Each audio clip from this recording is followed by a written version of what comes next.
ചോദ്യം number 121 Shri M P Govindan master, ബഹുമാനപ്പെട്ട ഉന്നത വിദ്യാഭ്യാസ സാമൂഹ്യനീതി വകുപ്പ് മന്ത്രി. സർ, ഭരണഘടനയുടെ അന്തസ്സത്ത ഉൾക്കൊള്ളാതെയും വൈസ് ചാൻസലർ നിയമനം മുതൽ അസിസ്റ്റന്റ് പ്രൊഫസർമാർ വരെയുള്ള നിയമന കാര്യത്തിൽ അക്കാദമിക യോഗ്യതയ്ക്ക് വലിയ പ്രാധാന്യം നൽകാതെയും സംസ്ഥാന സർക്കാരുകളുടെ അഭിപ്രായങ്ങൾ പരിഗണിക്കാതെയും പുറത്തിറക്കിയ UGC കരട് മാർഗനിർദ്ദേശങ്ങൾ പിൻവലിച്ച് ബന്ധപ്പെട്ടവരുമായെല്ലാം വിശദമായ ചർച്ചകൾ നടത്തി അവരുടെ അഭിപ്രായങ്ങൾ കണക്കിലെടുത്ത് മാത്രം പുതിയ മാനദണ്ഡങ്ങൾ പുറപ്പെടുവിക്കണമെന്ന് കേന്ദ്ര സർക്കാരിനോട് ആവശ്യപ്പെട്ട് 21/1/25 കേരള നിയമസഭ ഐകകണ്ഠേന പ്രമേയം പാസാക്കുകയും അത് കേന്ദ്ര സർക്കാരിൽ അയച്ചു നൽകുകയും ചെയ്തിട്ടുണ്ട്. UGC കരട് റെഗുലേഷൻ 2025 സംസ്ഥാന താൽപ്പര്യങ്ങൾക്ക് വിരുദ്ധമായ വ്യവസ്ഥകൾ സംബന്ധിച്ച് പഠിച്ച് റിപ്പോർട്ട് തയ്യാറാക്കുന്നതിനായി പ്രൊഫസർ പ്രഭാത് പട്നായിക് അധ്യക്ഷനായി രൂപീകരിച്ച 5-അംഗ കമ്മിറ്റി പ്രാഥമിക നിരീക്ഷണങ്ങളുടെ അടിസ്ഥാനത്തിൽ ഒരു റിപ്പോർട്ട് തയ്യാറാക്കി സർക്കാരിൽ സമർപ്പിക്കുകയുണ്ടായി. ഇതിൻ്റെ അടിസ്ഥാനത്തിൽ ഡ്രാഫ്റ്റ് റെഗുലേഷൻ സംബന്ധിച്ച് സർക്കാരിൻ്റെ അഭിപ്രായം 3/2/25 കേന്ദ്ര സർക്കാരിനെയും UGCയെയും അറിയിച്ചിട്ടുണ്ട്. പ്രസ്തുത കരട് മാർഗനിർദ്ദേശങ്ങളെക്കുറിച്ച് ഉന്നത വിദ്യാഭ്യാസ വകുപ്പിൻ്റെ നേതൃത്വത്തിൽ 20/2/25 ഫെബ്രുവരി 20-ന് ദേശീയ വിദ്യാഭ്യാസ കൺവെൻഷൻ സംഘടിപ്പിക്കുവാൻ തീരുമാനിച്ചിട്ടുണ്ട്. ഈ കൺവെൻഷനിൽ മറ്റ് സംസ്ഥാനങ്ങളിൽ നിന്നുള്ള വിദ്യാഭ്യാസ മന്ത്രിമാരുടെ പങ്കാളിത്തം പ്രതീക്ഷിക്കുന്നുണ്ട്. കൂടാതെ സംസ്ഥാനത്തെ ജനപ്രതിനിധികളും വിദ്യാർത്ഥികളും അധ്യാപകരുടെ പ്രതിനിധികളും ഉന്നത വിദ്യാഭ്യാസ വകുപ്പിന് കീഴിലുള്ള എല്ലാ സ്ഥാപനങ്ങളുടെ പ്രതിനിധികളും ഈ കൺവെൻഷനിൽ പങ്കെടുക്കുന്നതാണ്. ഉന്നത വിദ്യാഭ്യാസ രംഗത്ത് തുച്ഛമായി മാത്രം പണം ചെലവിടുന്ന കേന്ദ്ര സർക്കാർ UGC മാർഗനിർദ്ദേശങ്ങളിലൂടെ നടത്തുന്ന ഭരണഘടനാ ലംഘനത്തിനെതിരെ നിയമ പോരാട്ടം നടത്തുന്നതിനുള്ള സാധ്യത പരിശോധിക്കുന്നതാണ്. Shri M P Govindan master. Sir, Kerala നിയമസഭ ഏകകണ്ഠമായി പാസാക്കിയിട്ടുള്ള UGCയുടെ പുതിയ നിലപാടുകളും സമീപനങ്ങളും സംബന്ധിച്ചുള്ള തിരുത്തൽ ഒരു പരിഗണനയും ലഭിക്കാതിരിക്കുന്നു എന്നുള്ളതാണ് ഇപ്പോഴുള്ള അവസ്ഥ. അതിനെതിരായി കേരളം ഒറ്റക്കെട്ടായി ദേശീയാടിസ്ഥാനത്തിലുള്ള കൺവെൻഷൻ വിളിച്ചു ചേർക്കുന്നതിനും അത് കേരളത്തിൻ്റെയും ഇന്ത്യയുടെയും ഒരു പൊതുബോധമാക്കി മാറ്റുന്നതിനും നടത്തുന്ന ഗവൺമെൻറ്റിൻ്റെ ശ്രമത്തെ പൂർണ്ണമായിട്ട് അംഗീകരിക്കുകയാണ് സർ. ഉന്നത വിദ്യാഭ്യാസ മേഖലയിൽ ഏത് RSSകാരനും കടന്നു ചെന്ന് കാവ്യവൽക്കരണ പ്രവർത്തനം നടത്താൻ സാധിക്കുന്ന ഇന്നത്തെ പ്രത്യേക പശ്ചാത്തലത്തിൽ ഈ ഫെലോഷിപ്പുകൾ ഉൾപ്പെടെയുള്ള ഉന്നത വിദ്യാഭ്യാസ രംഗത്തെ മുതൽ മുടക്കിൽ നിന്ന് UGC പിന്നോക്കം പോകുന്ന സാഹചര്യത്തിൽ കേരളത്തിന് ബദൽ നിർദ്ദേശങ്ങൾ മുന്നോട്ടേക്ക് വെക്കാനുണ്ടോ? ഇപ്പോൾ ഫെലോഷിപ്പുകളൊക്കെ അവസാനിപ്പിക്കുമെന്നുള്ളതാണ് സാർ അവസാനം കണ്ട കാഴ്ച. അതിന് ബദലായി കേരളം എന്ത് നിലപാടാണ് സ്വീകരിക്കുക? യൂണിവേഴ്സിറ്റി ഗ്രാൻറ്റ്സ് കമ്മീഷൻ ഏത് ഉദ്ദേശത്തിലാണോ രൂപീകൃതമായിട്ടുള്ളത് അതിൽ നിന്ന് ഘടകവിരുദ്ധമായിട്ടുള്ള ധർമ്മങ്ങളാണ് ഈ വർത്തമാനകാല സന്ദർഭത്തിൽ അത് നിർവഹിക്കുന്നത്. യൂണിവേഴ്സിറ്റി ഗ്രാൻറ്റ്സ് കമ്മീഷൻ എന്ന പേരിലുള്ള ഗ്രാൻറ്റ്സ് എന്ന വാക്കിനെ അത്യന്തം അവഗണിച്ചുകൊണ്ടുള്ള നിലപാടുകളാണ്. ഗ്രാൻറ്റുകളും ഫെലോഷിപ്പുകളും കൊടുക്കാനുള്ള ഉത്തരവാദിത്തത്തിൽ നിന്ന് വളരെ നിരുത്തരവാദിത്തപരമായ നിലയിൽ പുറംതിരിഞ്ഞിരിക്കുകയാണ്. അതുപോലെ ന്യൂനപക്ഷ വിദ്യാർത്ഥികൾക്ക് നൽകി വരുന്ന മൗലാന ആസാദ് ഫെലോഷിപ്പ് പോലുള്ള ഫെലോഷിപ്പുകൾ നിർത്തലാക്കുന്ന സ്ഥിതിയുണ്ടായി. അധ്യാപകർക്കും ഗവേഷകർക്കും നൽകി വന്നിരുന്ന FDP അതുപോലെ പോസ്റ്റ് ഡോക്ടറൽ ഫെലോഷിപ്പുകൾ ഇതെല്ലാം നിർത്തലാക്കിയ സ്ഥിതിയാണ് ഇന്ന് യൂണിവേഴ്സിറ്റി ഗ്രാൻറ്റ്സ് കമ്മീഷൻ്റെ ഭാഗത്തു നിന്ന് ഉള്ളതായിട്ടുള്ള കാര്യം.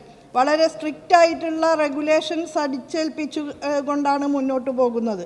റെക്കമെൻഡേറ്ററി നേച്ചറിലുള്ള ശുപാർശയുടെ സ്വഭാവത്തിലുള്ള മാർഗനിർദ്ദേശങ്ങൾ നൽകുക എന്നുള്ളതാണ് യഥാർത്ഥത്തിൽ യൂണിവേഴ്സിറ്റി ഗ്രാൻറ്റ്സ് കമ്മീഷൻ്റെ ചുമതലയായിട്ട് നിർവചിക്കപ്പെട്ടിട്ടുള്ളത്. ആ ഒരു അധികാര പരിധിക്ക് അപ്പുറത്തേക്ക് പോകുന്ന നിലയാണ് ഇന്ന് കാണുന്നത്. അതുമാത്രമല്ല ഗ്രാൻറ്റുകളും ഫെല്ലോഷിപ്പുകളും നൽകുക എന്ന ഉത്തരവാദിത്തത്തിൽ നിന്ന് മെല്ലെ മെല്ലെ പുറകോട്ട് വലിയുന്ന സ്ഥിതിയും വ്യക്തമായ നിലയിൽ നമുക്ക് കാണാൻ സാധിക്കും. ഇതിന് ബദലായിട്ട് കേരള സംസ്ഥാനത്ത് നവകേരള പോസ്റ്റ് ഡോക്ടറൽ ഫെല്ലോഷിപ്പ്, കൈരളി ഗവേഷക അവാർഡ്, മുഖ്യമന്ത്രിയുടെ വിദ്യാർത്ഥി പ്രതിഭാ പുരസ്കാരം തുടങ്ങിയ പദ്ധതികൾ കേരള സർക്കാർ തനതായിട്ടുള്ള സാമ്പത്തിക സ്രോതസ് ഉപയോഗിച്ച് നൽകി വരുന്നുണ്ട്. അതുപോലെ മറ്റൊരു ധനസഹായവും ലഭ്യമല്ലാത്ത ഗവേഷക വിദ്യാർത്ഥികൾക്ക് ഫെല്ലോഷിപ്പ് നൽകും എന്നുള്ള സ്കീം ഈ ബജറ്റിൽ പ്രഖ്യാപിക്കുകയും ചെയ്തിട്ടുണ്ട്. സെക്കൻഡ് ക്വസ്റ്റ്യൻ സർ, ഇവിടെ ചൂണ്ടിക്കാണിച്ചതുപോലെ UGC ഉന്നത വിദ്യാഭ്യാസ സ്ഥാപനങ്ങൾക്ക് നൽകുന്ന ഗ്രാൻറ്റിലും മറ്റ് ആനുകൂല്യങ്ങളിലും പൊതുവെ കുറവ് വരുത്തിയ ഈ സാഹചര്യത്തിലും കേരള ഗവൺമെൻറ് ഉന്നത വിദ്യാഭ്യാസ മേഖലയിൽ കഴിഞ്ഞ സാമ്പത്തിക വർഷം സർക്കാർ എത്ര മുതൽ മുടക്കി എന്നുള്ള കാര്യം ഉൾപ്പെടെ വിശദീകരിക്കാൻ സാധിക്കും? Yes minister. സർ, കഴിഞ്ഞ സാമ്പത്തിക വർഷം മാത്രം ഉന്നത വിദ്യാഭ്യാസ വകുപ്പ് കേരള സംസ്ഥാന സർക്കാർ 1822.35 കോടി രൂപ പ്ലാൻ നോൺ പ്ലാൻ ഇനത്തിൽ വിന്യസിച്ചിട്ടുണ്ട് എന്നുള്ളത് നമ്മെ സംബന്ധിച്ചിടത്തോളം ഏറ്റവും അഭിമാനകരമായൊരു കാര്യമാണ് എന്ന് കരുതുന്നു. കഴിഞ്ഞ 4 വർഷക്കാലത്തിനിടയ്ക്ക് കേരളം 6000 കോടി രൂപയാണ് ഉന്നത വിദ്യാഭ്യാസ മേഖലയിൽ വിന്യസിച്ചിട്ടുള്ളത് എന്ന് കേന്ദ്ര ഗവൺമെൻറ്റിൻ്റെ തന്നെ ഇക്കണോമിക് സർവേ ചൂണ്ടിക്കാണിക്കുന്നു എന്നുള്ളതും സാഭിമാനം ഈ സഭയുടെ മുൻപാകെ ചൂണ്ടിക്കാണിക്കാൻ ഞാൻ ആഗ്രഹിക്കുകയാണ്. അതിൻ്റെ ഭാഗമായിട്ട് നമ്മുടെ അടിസ്ഥാന സൗകര്യ വിപുലീകരണ മേഖലയിൽ ഉന്നത വിദ്യാഭ്യാസ രംഗത്ത് വലിയ ഉണർവുണ്ടായിട്ടുണ്ട്. സ്മാർട്ട് ക്ലാസ് റൂമുകളുള്ള അക്കാദമിക് കോംപ്ലക്സുകളും സ്റ്റേറ്റ് ഓഫ് ദ ആർട്ട് സൗകര്യങ്ങളുള്ള ലാബ് കോംപ്ലക്സുകളും മോഡേണൈസ്ഡായ ലൈബ്രറികളുമെല്ലാം നമ്മുടെ സർവകലാശാലകളിലും കലാലയങ്ങളിലും ഉറപ്പാക്കാൻ നമുക്ക് സാധിച്ചിട്ടുണ്ട്. അടിസ്ഥാന സൗകര്യങ്ങൾ വിപുലീകരിക്കുക മാത്രമല്ല, അക്കാദമിക ഉള്ളടക്കത്തിലും കാലാനുസാരിയായ പരിഷ്കാരങ്ങൾ സമഗ്രമായ നിലയിൽ സമൂലമായ നിലയിൽ കൊണ്ടുവരാകുന്ന വിധത്തിൽ കരിക്കുലം പരിഷ്കരണം ഉൾപ്പെടെ ഏറ്റെടുക്കാൻ സാധിച്ചു എന്നുള്ളതും ഏറെ അഭിമാനകരമായ ഒരു കാര്യമായിട്ട് കരുതുകയാണ്. Shri DK Murali. Sir, UGC draft regulation സത്യത്തിൽ സംസ്ഥാനങ്ങളുടെ ഫെഡറൽ അവകാശങ്ങളുടെ മേലുള്ള ലംഘനമാണ് എന്നതും അതിൻ്റെ പിന്നിൽ ഒരു കാവ്യവൽക്കരണ അജണ്ട ഒളിപ്പിച്ചു വച്ചിട്ടുള്ളതും നമ്മൾ ഏറെ ചർച്ചാ വിഷയമാണ്. ഈ സന്ദർഭത്തിൽ കേരള നിയമസഭ പ്രമേയം പാസ്സാക്കുകയും സർക്കാരിൻ്റെ അഭിപ്രായങ്ങൾ അറിയിക്കുകയും ചെയ്തിട്ടുണ്ട്. ഉന്നത വിദ്യാഭ്യാസ വകുപ്പ് മന്ത്രി എന്ന നിലയിൽ കേന്ദ്ര സർക്കാരിനും UGCക്കും കത്തെഴുതിയിട്ടുണ്ടോ? അതിലെന്ത് നിലപാടാണ് സ്വീകരിച്ചിട്ടുള്ളതെന്ന് വിശദീകരിക്കാനാകുമോ? ഉന്നത വിദ്യാഭ്യാസ വകുപ്പ് മന്ത്രി എന്ന നിലയിലും UGCക്കും ഉന്നത വിദ്യാഭ്യാസ വകുപ്പിൻ്റെ കേന്ദ്ര ഗവൺമെൻറ്റിലെ ചുമതല വഹിക്കുന്ന ശ്രീ ധർമ്മേന്ദ്ര പ്രധാനും കത്തയച്ചിട്ടുണ്ട്. വൻതോതിൽ മുതൽ മുടക്കി പൊതു സർവകലാശാലകളെ സംരക്ഷിക്കുകയും അവയുടെ പ്രവർത്തനങ്ങൾക്ക് മേൽനോട്ടം വഹിക്കുകയും ചെയ്യുന്നത് സംസ്ഥാന ഗവൺമെൻറ്റുകളാണ്. സംസ്ഥാന സർവകലാശാലകളുടെ എല്ലാ ചുമതലകളും സംസ്ഥാന ഗവൺമെൻറ്റുകളിൽ നിക്ഷിപ്തമായിരിക്കെ വലിയ രീതിയിലുള്ള കേന്ദ്രീകരണ പരിശ്രമങ്ങൾ നടത്തുന്ന രീതിയിലാണ് പുതിയ UGC ഡ്രാഫ്റ്റ് ഗൈഡ് ലൈൻസ് തയ്യാറാക്കിയിട്ടുള്ളത് എന്നത് സംബന്ധിച്ച പ്രതിഷേധം അറിയിച്ചിട്ടുണ്ട്. മുതൽ മുടക്കുന്ന സംസ്ഥാന ഗവൺമെൻറ്റുകൾക്ക് ഈ സർവകലാശാലകളുടെ പ്രവർത്തനത്തിൽ യാതൊരു തരത്തിലും ഇടപെടാനുള്ള അവകാശമില്ല എന്ന തരത്തിലും അതിൻ്റെ നിയമനങ്ങളുമായി ബന്ധപ്പെട്ട വിഷയത്തിൽ യാതൊരു വിധത്തിലും ഇടപെടാനുള്ള സ്പേസ് ഇല്ലാത്ത തരത്തിലും UGC മാർഗനിർദ്ദേശങ്ങൾ പുറപ്പെടുവിക്കുന്നു എന്നുള്ളത് ഖേദകരമാണ് എന്ന നിലയിൽ അത് നമ്മുടെ ഫെഡറൽ തത്വങ്ങൾക്ക് വിരുദ്ധമായ നിലപാടാണ് എന്ന് ചൂണ്ടിക്കാണിച്ചുകൊണ്ട് തന്നെ UGCക്കും അതുപോലെ ഉന്നത വിദ്യാഭ്യാസ മന്ത്രി കേന്ദ്രമന്ത്രിക്കും കത്തയച്ചിട്ടുണ്ട്. Shri PP Sumod. Sir, UGC റെഗുലേഷനെ പറ്റി പഠിക്കാൻ നിയമിച്ച കമ്മിറ്റിയുടെ പ്രധാന കണ്ടെത്തലുകൾ എന്തൊക്കെയാണ്? ഈ റെഗുലേഷൻ വ്യവസ്ഥകൾ സർവകലാശാലയുടെ സ്വയംഭരണത്തെ എങ്ങനെയാണ് ബാധിക്കുന്നത്? ഈ UGC റെഗുലേഷൻ സംബന്ധിച്ച് പഠിക്കാൻ പ്രമുഖ അക്കാദമീഷ്യനും സാമ്പത്തിക വിദഗ്ധനുമൊക്കെ ആയിട്ടുള്ള പ്രൊഫസർ പ്രഭാത് പട്നായിക്കിൻ്റെ നേതൃത്വത്തിൽ 5-അംഗ സമിതിയെയാണ് ഉന്നത വിദ്യാഭ്യാസ വകുപ്പ് നിയോഗിച്ചത്. ഈ സമിതി അതിൻ്റെ പ്രാഥമിക നിരീക്ഷണം സർക്കാരിലേക്ക് സമർപ്പിച്ചിട്ടുണ്ട്. എങ്ങനെയാണ് ഈ പ്രസ്തുത UGC റെഗുലേഷൻ ഇന്ത്യയുടെ ഭരണഘടനാ തത്വങ്ങൾക്ക് വിരുദ്ധമാകുന്നത് എന്നും UGCയുടെ വ്യക്തമായി നിർവചിക്കപ്പെട്ട ഉത്തരവാദിത്തങ്ങളുടെ അതിർത്തികൾക്കപ്പുറത്തേക്ക് പോകുന്നത് എന്നും ഈ റിപ്പോർട്ടിൽ വിശദീകരിക്കപ്പെട്ടിട്ടുണ്ട്. അതോടൊപ്പം അധ്യാപക നിയമനത്തിൽ നോട്ടബിൾ കോൺട്രിബ്യൂഷൻസ് എന്ന മാനദണ്ഡം ഉൾപ്പെടുത്തിയിരിക്കുന്നതിൻ്റെ അശാസ്ത്രീയതയെക്കുറിച്ചും ഈ റിപ്പോർട്ടിൽ ചൂണ്ടിക്കാണിക്കുന്നുണ്ട്. അക്കാദമിക ക്വാളിഫിക്കേഷൻസിനെ നിർവീര്യമാക്കിക്കൊണ്ട് വൈസ് ചാൻസലർ പദവിയുടെയും അതുപോലെ അസിസ്റ്റന്റ് പ്രൊഫസർ വരെയുള്ള തസ്തികകളുടെ അക്കാദമിക ഗുണമേന്മയെ ചോർത്തിക്കളയുന്ന വിധത്തിൽ ഏതെങ്കിലും ഒരു മേഖലയിലെ പ്രവർത്തന പരിചയം മാത്രം മതി എന്ന രീതിയിലുള്ള നിബന്ധന തീർച്ചയായും നമ്മുടെ സർവകലാശാലകളുടെയും ഉന്നത വിദ്യാഭ്യാസ മേഖലയുടെയും അക്കാദമിക ഗുണനിലവാരം തളർത്തിക്കളയും എന്ന് വളരെ വ്യക്തമായിട്ട് റിപ്പോർട്ടിൽ ചൂണ്ടിക്കാണിക്കുന്നുണ്ട്. അതുമാത്രമല്ല, വ്യവസായ മേഖലയിലെ പ്രവൃത്തി പരിചയം അല്ലെങ്കിൽ പബ്ലിക് അഡ്മിനിസ്ട്രേഷൻ രംഗത്തെ പ്രവൃത്തി പരിചയം മാത്രം മതി എന്ന നിലയിൽ വ്യാഖ്യാനിക്കപ്പെടുമ്പോൾ വൻതോതിലുള്ള കച്ചവടവൽക്കരണത്തിനും ഇടവയ്ക്കും എന്നുള്ളതും ഈ റിപ്പോർട്ട് ചൂണ്ടിക്കാണിക്കുന്നുണ്ട്. ശ്രീ MS അരുൺകുമാർ. സർ, UGCയുടെ മാർഗനിർദ്ദേശങ്ങൾ VC അധ്യാപക നിയമനങ്ങളിലെ ക്വാളിഫിക്കേഷനിൽ വെള്ളം ചേർക്കുന്നത് ഉന്നത വിദ്യാഭ്യാസത്തിൻ്റെ ഗുണനിലവാരത്തെ ബാധിക്കുമെന്ന കാര്യം ശ്രദ്ധയിൽപ്പെട്ടിട്ടുണ്ടോ? ഒപ്പം നോട്ടബിൾ കോൺട്രിബ്യൂഷൻ എന്ന പേരിൽ അവ്യക്തമായ നിബന്ധനകൾ ക്വാളിഫിക്കേഷനിൽ ഉൾപ്പെടുത്തുന്നത് ഉന്നത വിദ്യാഭ്യാസത്തിൻ്റെ ഗുണമേന്മയെ ബാധിക്കുമെന്ന് കരുതുന്നു. മിനിസ്റ്റർ. തീർച്ചയായും വൈസ് ചാൻസലർ പദവി ഉൾപ്പെടെ അക്കാദമികമായിട്ടുള്ള ഗുണമേന്മയ്ക്ക് വളരെയധികം മുൻതൂക്കം നൽകുന്ന ഒരു പദവിയിൽ അക്കാദമിക ക്വാളിഫിക്കേഷൻസ് അനിവാര്യമല്ല എന്ന നിലയിലും ഏതെങ്കിലും ഒരു മേഖലയിലെ 10 വർഷക്കാലത്തെ മാത്രം പ്രവൃത്തി പരിചയം മാത്രം മതി എന്ന നിലയിലുമുള്ള വ്യാഖ്യാനങ്ങൾ തീർച്ചയായും ഉന്നതമായിട്ടുള്ള അക്കാദമിക് പദവിയുടെ ആ ഗുണനിലവാരം തളർത്തിക്കളയും എന്ന് തന്നെയാണ് നമുക്ക് കാണാൻ സാധിക്കുക. ഏതെങ്കിലും ഒരു മേഖല എന്ന് പറയുമ്പോൾ അത് ഏത് മേഖലയാണ്, ഏതളവിലുള്ള പ്രായോഗിക പരിചയമാണ് എന്നൊന്നും വ്യക്തമായി നിർവചിക്കാതെ ഏതെങ്കിലും ഒരു മേഖലയിലെ നോട്ടബിൾ കോൺട്രിബ്യൂഷൻ എന്ന നിലയിലൊക്കെ കാര്യങ്ങൾ വന്നു ഭവിക്കുമ്പോൾ ആരാണ് ഈ ഉത്തരവാദപ്പെട്ട സ്ഥാനങ്ങളിൽ അവരോധിക്കപ്പെടുക എന്നുള്ളതിനെ സംബന്ധിച്ച് ഇന്നത്തെ ഇന്ത്യൻ സാമൂഹ്യ സാഹചര്യങ്ങളിൽ വലിയ ഉത്കണ്ഠ ഒരു ജനാധിപത്യ സമൂഹത്തിന് ഉണ്ടാകേണ്ടതുണ്ട് എന്ന് തന്നെയാണ് അതുമായി ബന്ധപ്പെട്ട് പറയാനുള്ളത്. പ്രൊഫസർ ആബിദ് ഹുസൈൻ തങ്ങൾ. സർ, UGCയുടെ പുതിയ നിയമങ്ങൾ പൂർണ്ണമായും കാവ്യവൽക്കരണത്തിന് വേണ്ടിയിട്ടുള്ള ഒരു ശ്രമത്തിൻ്റെ ഭാഗമാണ് എന്നതിന് യാതൊരു സംശയവുമില്ല. നമ്മൾ അതിനെ എതിർക്കപ്പെടേണ്ടത് തന്നെയാണ്.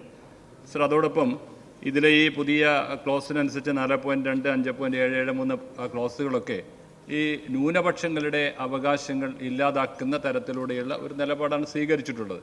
രണ്ട് കാര്യങ്ങൾ ഉദാഹരണത്തിന് ഞാൻ ഒരു ചോദ്യം തന്നെയാണ് സർ. ഈ സെലക്ഷൻ കമ്മിറ്റി ഉണ്ടാക്കുന്നതിനുള്ള അവകാശം കോളേജുകൾ അല്ലെങ്കിൽ സ്ഥാപനങ്ങൾ എഴുതി നൽകിയാൽ അതിൽ നിന്ന് വൈസ് ചാൻസലർ അതിൽ നിന്ന് ഉത്തരവാദിത്തപ്പെട്ട ആളുകളെ എടുത്ത് കോളേജുകൾക്ക് നൽകി ആ സെലക്ഷൻ കമ്മിറ്റിയാണ് അധ്യാപക നിയമനങ്ങളും മറ്റും നടത്തിയിരുന്നത്. അത് ഒഴിവാക്കപ്പെടുകയാണ് ഇതിൻ്റെ ഭാഗമായി.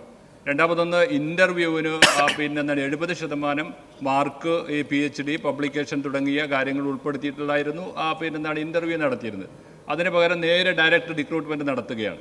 അത് കേരളത്തിലും ഇപ്പോൾ അത് ഉപയോഗപ്പെടുത്തി കാലിക്കറ്റ് യൂണിവേഴ്സിറ്റി അങ്ങേക്ക് അറിയാം. അപ്പോൾ അതിൻ്റെയൊക്കെ പ്രയാസങ്ങൾ നമ്മൾ അനുഭവിക്കുകയാണ്. അതുകൊണ്ട് ഭരണഘടന അനുവദിക്കുന്ന അംഗീകരിക്കുന്ന ന്യൂനപക്ഷങ്ങളുടെ അവകാശങ്ങൾ സംരക്ഷിക്കുന്നതിനും ഒപ്പം ഈ ഇൻ്റർവ്യൂ ഡയറക്റ്റ് ഇൻ്റർവ്യൂ ആക്കാതെ മറ്റുള്ളതിന് കൂടി മാർക്ക് നൽകി ആ ഇൻ്റർവ്യൂ ക്രമീകരിക്കപ്പെടുത്താനും സംസ്ഥാന സർക്കാർ മുൻകൈ എടുക്കാൻ സാധിക്കുമോ എന്നതാണ് എൻ്റെ ചോദ്യം സർ.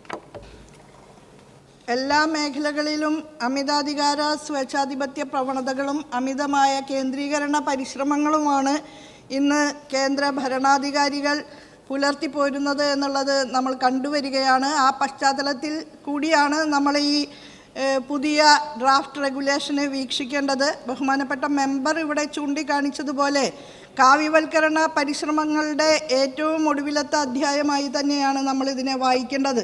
നമ്മുടെ മതന്യൂനപക്ഷങ്ങൾക്കും സാമൂഹ്യവും സാമ്പത്തികവുമായി പിന്നിലയിലുള്ളവർക്കുമെല്ലാം പ്രയാസം സൃഷ്ടിക്കാവുന്ന ഉള്ളടക്കം ഈ ഡ്രാഫ്റ്റ് ഗൈഡ് ലൈൻസിലുണ്ട് എന്നുള്ളതാണ് യാഥാർത്ഥ്യം.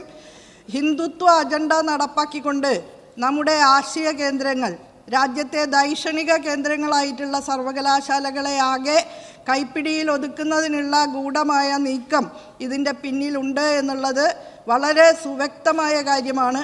അതുകൊണ്ട് തന്നെ ഈ UGC ഗൈഡ് ലൈൻസിൻ്റെ പ്രതിലോമകരമായ അംശങ്ങളെ ഒഴിവാക്കുന്നതിനുള്ള യോജിച്ചുള്ള നടപടികളാണ് വേണ്ടത് എന്നുള്ളത് ഈ സഭയുടെ മുൻപാകെ ഒരിക്കൽ കൂടി സൂചിപ്പിക്കാൻ ഞാൻ ആഗ്രഹിക്കുകയാണ്. അതുകൊണ്ട് ഫെബ്രുവരി 20-ആം തീയതി ഈ വിഷയവുമായി ബന്ധപ്പെട്ട് ശങ്കരനാരായണൻ തമ്പി ഹാളിൽ നടത്തുന്ന നാഷണൽ കൺവെൻഷനിൽ കക്ഷി രാഷ്ട്രീയത്തിന് അതീതമായിട്ട് ഏവരും ഒരുമിച്ച് നിൽക്കേണ്ടതുണ്ട് എന്ന് കൂടി ബഹുമാനപ്പെട്ട അംഗത്തിനോട് ഈ സന്ദർഭത്തിൽ പറയാൻ ഞാൻ ആഗ്രഹിക്കുകയാണ്. ശ്രീ AC മൊയ്തീൻ. സർ, കേന്ദ്ര സർക്കാർ RSSൻ്റെ ആശയങ്ങൾ നടപ്പിലാക്കാൻ വേണ്ടി നല്ല പരിശ്രമങ്ങൾ നടത്തിക്കൊണ്ടിരിക്കുകയാണ്. കരിക്കുലത്തിലും സിലബസിലും തങ്ങളുടെ രാഷ്ട്രീയ അഭിപ്രായങ്ങൾ നടപ്പിലാക്കാൻ വേണ്ടി നടത്തുന്ന ഈ ശ്രമങ്ങൾ ഈ റെഗുലേഷൻ്റെ ഭാഗമായി സർക്കാർ കാണുന്നുണ്ടോ എന്നുള്ള കാര്യവും, അങ്ങനെയാണെങ്കിൽ അപകടകരമായ ഈ നീക്കത്തെ കേരളത്തിൻ്റെ പശ്ചാത്തലത്തിൽ നിന്ന് എങ്ങനെയാണ് നമുക്ക് ചെറുക്കാൻ കഴിയുക എന്ന് സർക്കാർ ആലോചിച്ചിട്ടുണ്ടോ എന്നുള്ളതുമാണ് എൻ്റെ ചോദ്യം. വൈസ് ചാൻസലർ നിയമനത്തിൽ ഉൾപ്പെടെ കേന്ദ്ര ഗവൺമെൻറ്റിൻ്റെ പ്രതിനിധികളായവർക്ക് മാത്രം കടന്നു വരാവുന്ന രീതിയിലുള്ള നിർദ്ദേശങ്ങളാണ് ഈ ഡ്രാഫ്റ്റ് ഗൈഡ് ലൈൻസിൻ്റെ ഉള്ളടക്കമായി കാണപ്പെടുന്നത്. വൈസ് ചാൻസലർ നിയമനത്തിന് ചാൻസലറുടെ പ്രതിനിധിയും UGCയുടെ പ്രതിനിധിയും സർവകലാശാലയുടെ പ്രതിനിധിയും എന്ന രൂപത്തിലുള്ള നിർദ്ദേശമാണ് വന്നിട്ടുള്ളത്. അതിൻ്റെ ചെയർമാനായിട്ട് പ്രവർത്തിക്കുക ചാൻസലറുടെ പ്രതിനിധിയായിരിക്കും. അപ്പോൾ സ്വാഭാവികമായും വൈസ് ചാൻസലർ തെരഞ്ഞെടുപ്പിൽ ഉൾപ്പെടെ വലിയ രീതിയിൽ കേന്ദ്ര ഗവൺമെൻറ്റിൻ്റെ കാവ്യവൽക്കരണ അജണ്ട നടപ്പാക്കാൻ സാധ്യതയുള്ള വിധത്തിലായിരിക്കും നിയമനം നടക്കുക എന്നുള്ള ആശങ്ക വലിയ തോതിൽ ഇന്ന് രാജ്യമെമ്പാടും ഉയർന്നു വരുന്നുണ്ട്. സമാന മനസ്കരായിട്ടുള്ള വിദ്യാഭ്യാസ മന്ത്രിമാരെ പങ്കെടുപ്പിച്ചുകൊണ്ട് ഈയിടെ കർണാടക ഗവൺമെൻറ്റും ഒരു കോൺക്ലേവ് വിളിച്ചു ചേർക്കുകയുണ്ടായി. ഞാനും അതിൽ പങ്കെടുക്കുന്ന നിലയുണ്ടായിട്ടുണ്ട്. തീർച്ചയായും ഈ UGC ഡ്രാഫ്റ്റ് ഗൈഡ് ലൈൻസിലുള്ള പ്രതിലോമകരമായിട്ടുള്ള അംശങ്ങൾ ചെറുക്കപ്പെടേണ്ടതാണ്. നമ്മുടെ ഉന്നത വിദ്യാഭ്യാസ മേഖലയുടെ മതനിരപേക്ഷ സ്വഭാവം കാത്തു സംരക്ഷിക്കുന്നതിന് അത് അനിവാര്യമായ ഒന്നാണ്. അതിൻ്റെ ജനാധിപത്യ സ്വഭാവവും അക്കാഡമിക് ക്വാളിറ്റിയും സംരക്ഷിക്കുന്നതിന് ഈ പുതിയ ഡ്രാഫ്റ്റ് ഗൈഡ് ലൈൻസിൻ്റെ ഉള്ളടക്കത്തെ ചോദ്യം ചെയ്യപ്പെടുന്ന നിലപാട് സ്വീകരിക്കപ്പെടേണ്ടതുണ്ട്. അതോടൊപ്പം തന്നെ കൊളാബറേറ്റീവായിട്ടുള്ള ഒരു സമീപനം സംസ്ഥാന ഗവൺമെൻറ്റുകളോടുകൂടി ഈ കാര്യത്തിൽ ആശയവിനിമയം നടത്തുക എന്നുള്ള പ്രാഥമികമായ ജനാധിപത്യ ഉത്തരവാദിത്തം UGC നിറവേറ്റേണ്ടതുണ്ട് എന്ന് കൂടി ഈ സംസ്ഥാന ഗവൺമെൻറ്റുകൾ ചൂണ്ടിക്കാണിക്കുന്നുണ്ട് എന്ന വിവരം കൂടി ബഹുമാനപ്പെട്ട അംഗത്തെ ഞാൻ അറിയിക്കുകയാണ്. കാവ്യവൽക്കരണ അജണ്ട നടപ്പാക്കിക്കൊണ്ട് നമ്മുടെ ആശയ കേന്ദ്രങ്ങളെ സമ്പൂർണമായും തങ്ങളുടെ കൈപ്പിടിയിൽ ഒതുക്കുക എന്നുള്ള വളരെ ഗൂഢമായിട്ടുള്ള ഉദ്ദേശം ഇതിലൂടെ നടപ്പാക്കിക്കൊണ്ടിരിക്കുകയാണ്. ആശയപരമായ ഇൻഫിൽട്രേഷനിലൂടെ രാഷ്ട്രീയ അധികാരം നിലനിർത്തുക എന്നുള്ളത് തന്നെയാണ് ഉദ്ദേശം എന്നുള്ളത് വളരെ സുവ്യക്തമായ നിലയിൽ നമുക്ക് കാണാൻ കഴിയുന്ന ഒന്നാണ്.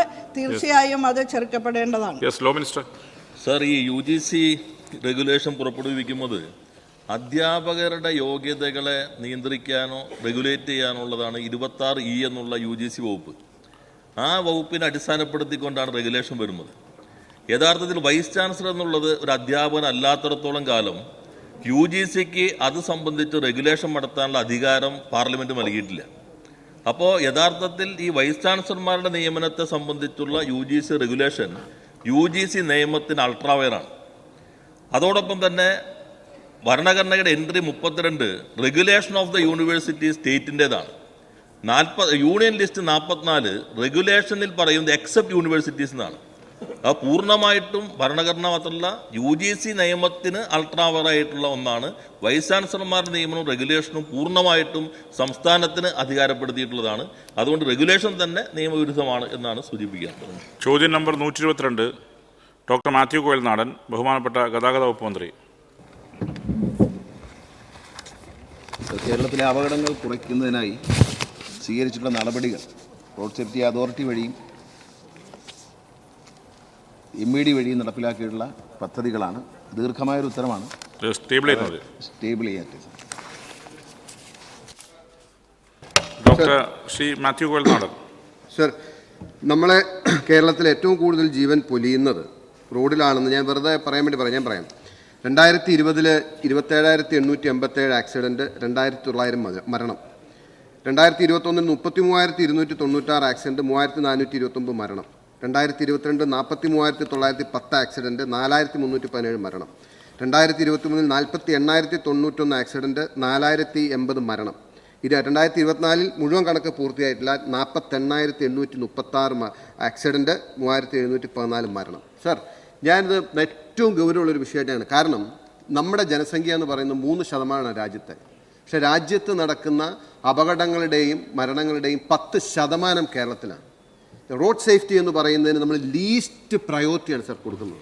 ആളുകൾക്ക് അത് ഗവൺമെൻറ് ഒരു ഇതാണ്. അപ്പോൾ ഞാൻ പറയുന്നത് ഈ മരണനിരക്കും ആക്സിഡൻറ്റും ഇങ്ങനെ വർദ്ധിച്ചു വരുമ്പോൾ have you undertaken any study particularly road സേഫ്റ്റിയായി ബന്ധപ്പെട്ട് നമ്മുടെ സംസ്ഥാന സർക്കാർ എന്തെങ്കിലും ആധികാരികമായ പഠനങ്ങൾ നടത്തി റോഡുകളുടെ ഡിസൈൻ തകരാറാണോ അത് മറ്റ് വിഷയങ്ങളാണെന്ന് കണ്ടെത്തിയിട്ടുണ്ടോ?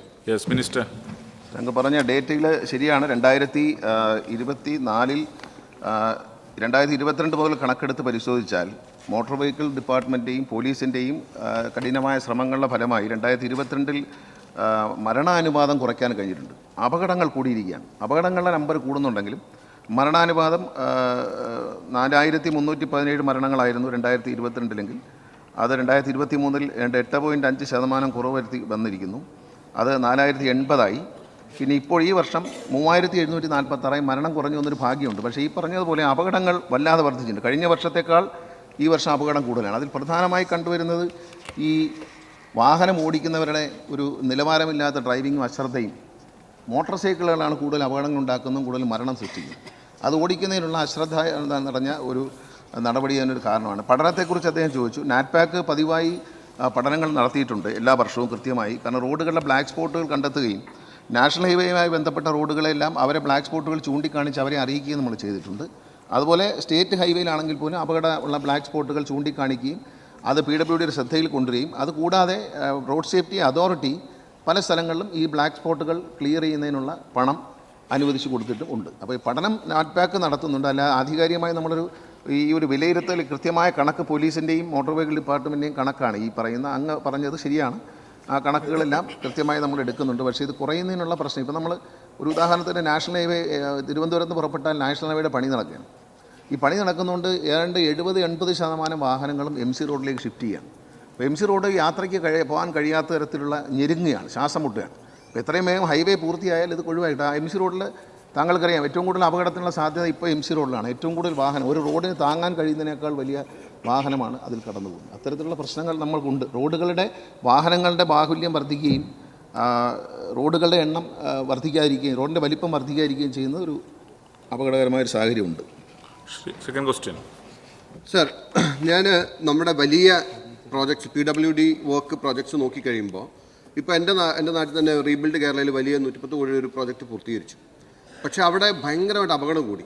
അപ്പോൾ നമ്മുടെ പ്രോജക്ട്സിൻ്റെ കോമ്പണൻറ്റിൽ road safety is with you വേറെ മിനിസ്ട്രിയിലാണ്, PWDയും മറ്റ് വർക്കും എല്ലാം വേറെ മിനിസ്ട്രിയാണ്. നമ്മുടെ വലിയ പ്രോജക്റ്റുകളിൽ ഒരു മിനിമം % പോലും റോഡ് സേഫ്റ്റിക്ക് വേണ്ടിയില്ല. വലിയ 110 കോടിയുടെ റോഡ് പൂർത്തിയാക്കി കഴിഞ്ഞാൽ ഇനി റോഡ് സേഫ്റ്റിയുടെ ഫണ്ടെന്ന് വെച്ചാൽ you don't have funds with you. അപ്പം നമ്മൾ നോക്കുമ്പോൾ പൈസ കിട്ടുന്നില്ല. അപ്പം അങ്ങനെ ഒരു ക്യാബിനറ്റ് കൂടി എല്ലാ പ്രോജക്റ്റിലും ഇത്ര % റോഡ് സേഫ്റ്റിക്ക് വേണ്ടി മാറ്റി വെക്കണം എന്നുള്ളൊരു നയതീരുമാനം എടുക്കാനുള്ള ഒരു നീക്കം ഗവൺമെൻറ്റിൻ്റെ ഭാഗത്തുണ്ട്. കാരണം ഞാൻ പറയാൻ കാരണം ഒന്ന് പൂർത്തിയാക്കിയോ സർ. നല്ല റോഡ് ആളുകൾക്ക് കൊടുക്കുമ്പോൾ ആ റോഡ് അത് പരിശോധിച്ച് നോക്കിയോ, നല്ല റോഡ് വന്നാൽ മരണനിരക്ക് ആ റോഡിൽ മാത്രമായിട്ട് ഉയരുന്നതാണ്. ഞാൻ എൻ്റെ കക്കടാശ്ശേരി കാളിയാർ റോഡിൽ കക്കടാശ്ശേരി ജംഗ്ഷനിൽ മാത്രം ഞാൻ ഈ പഠനം നടത്തിയതാണ്. ഞാൻ പേഴ്സണലി നോക്കിയതാണ്.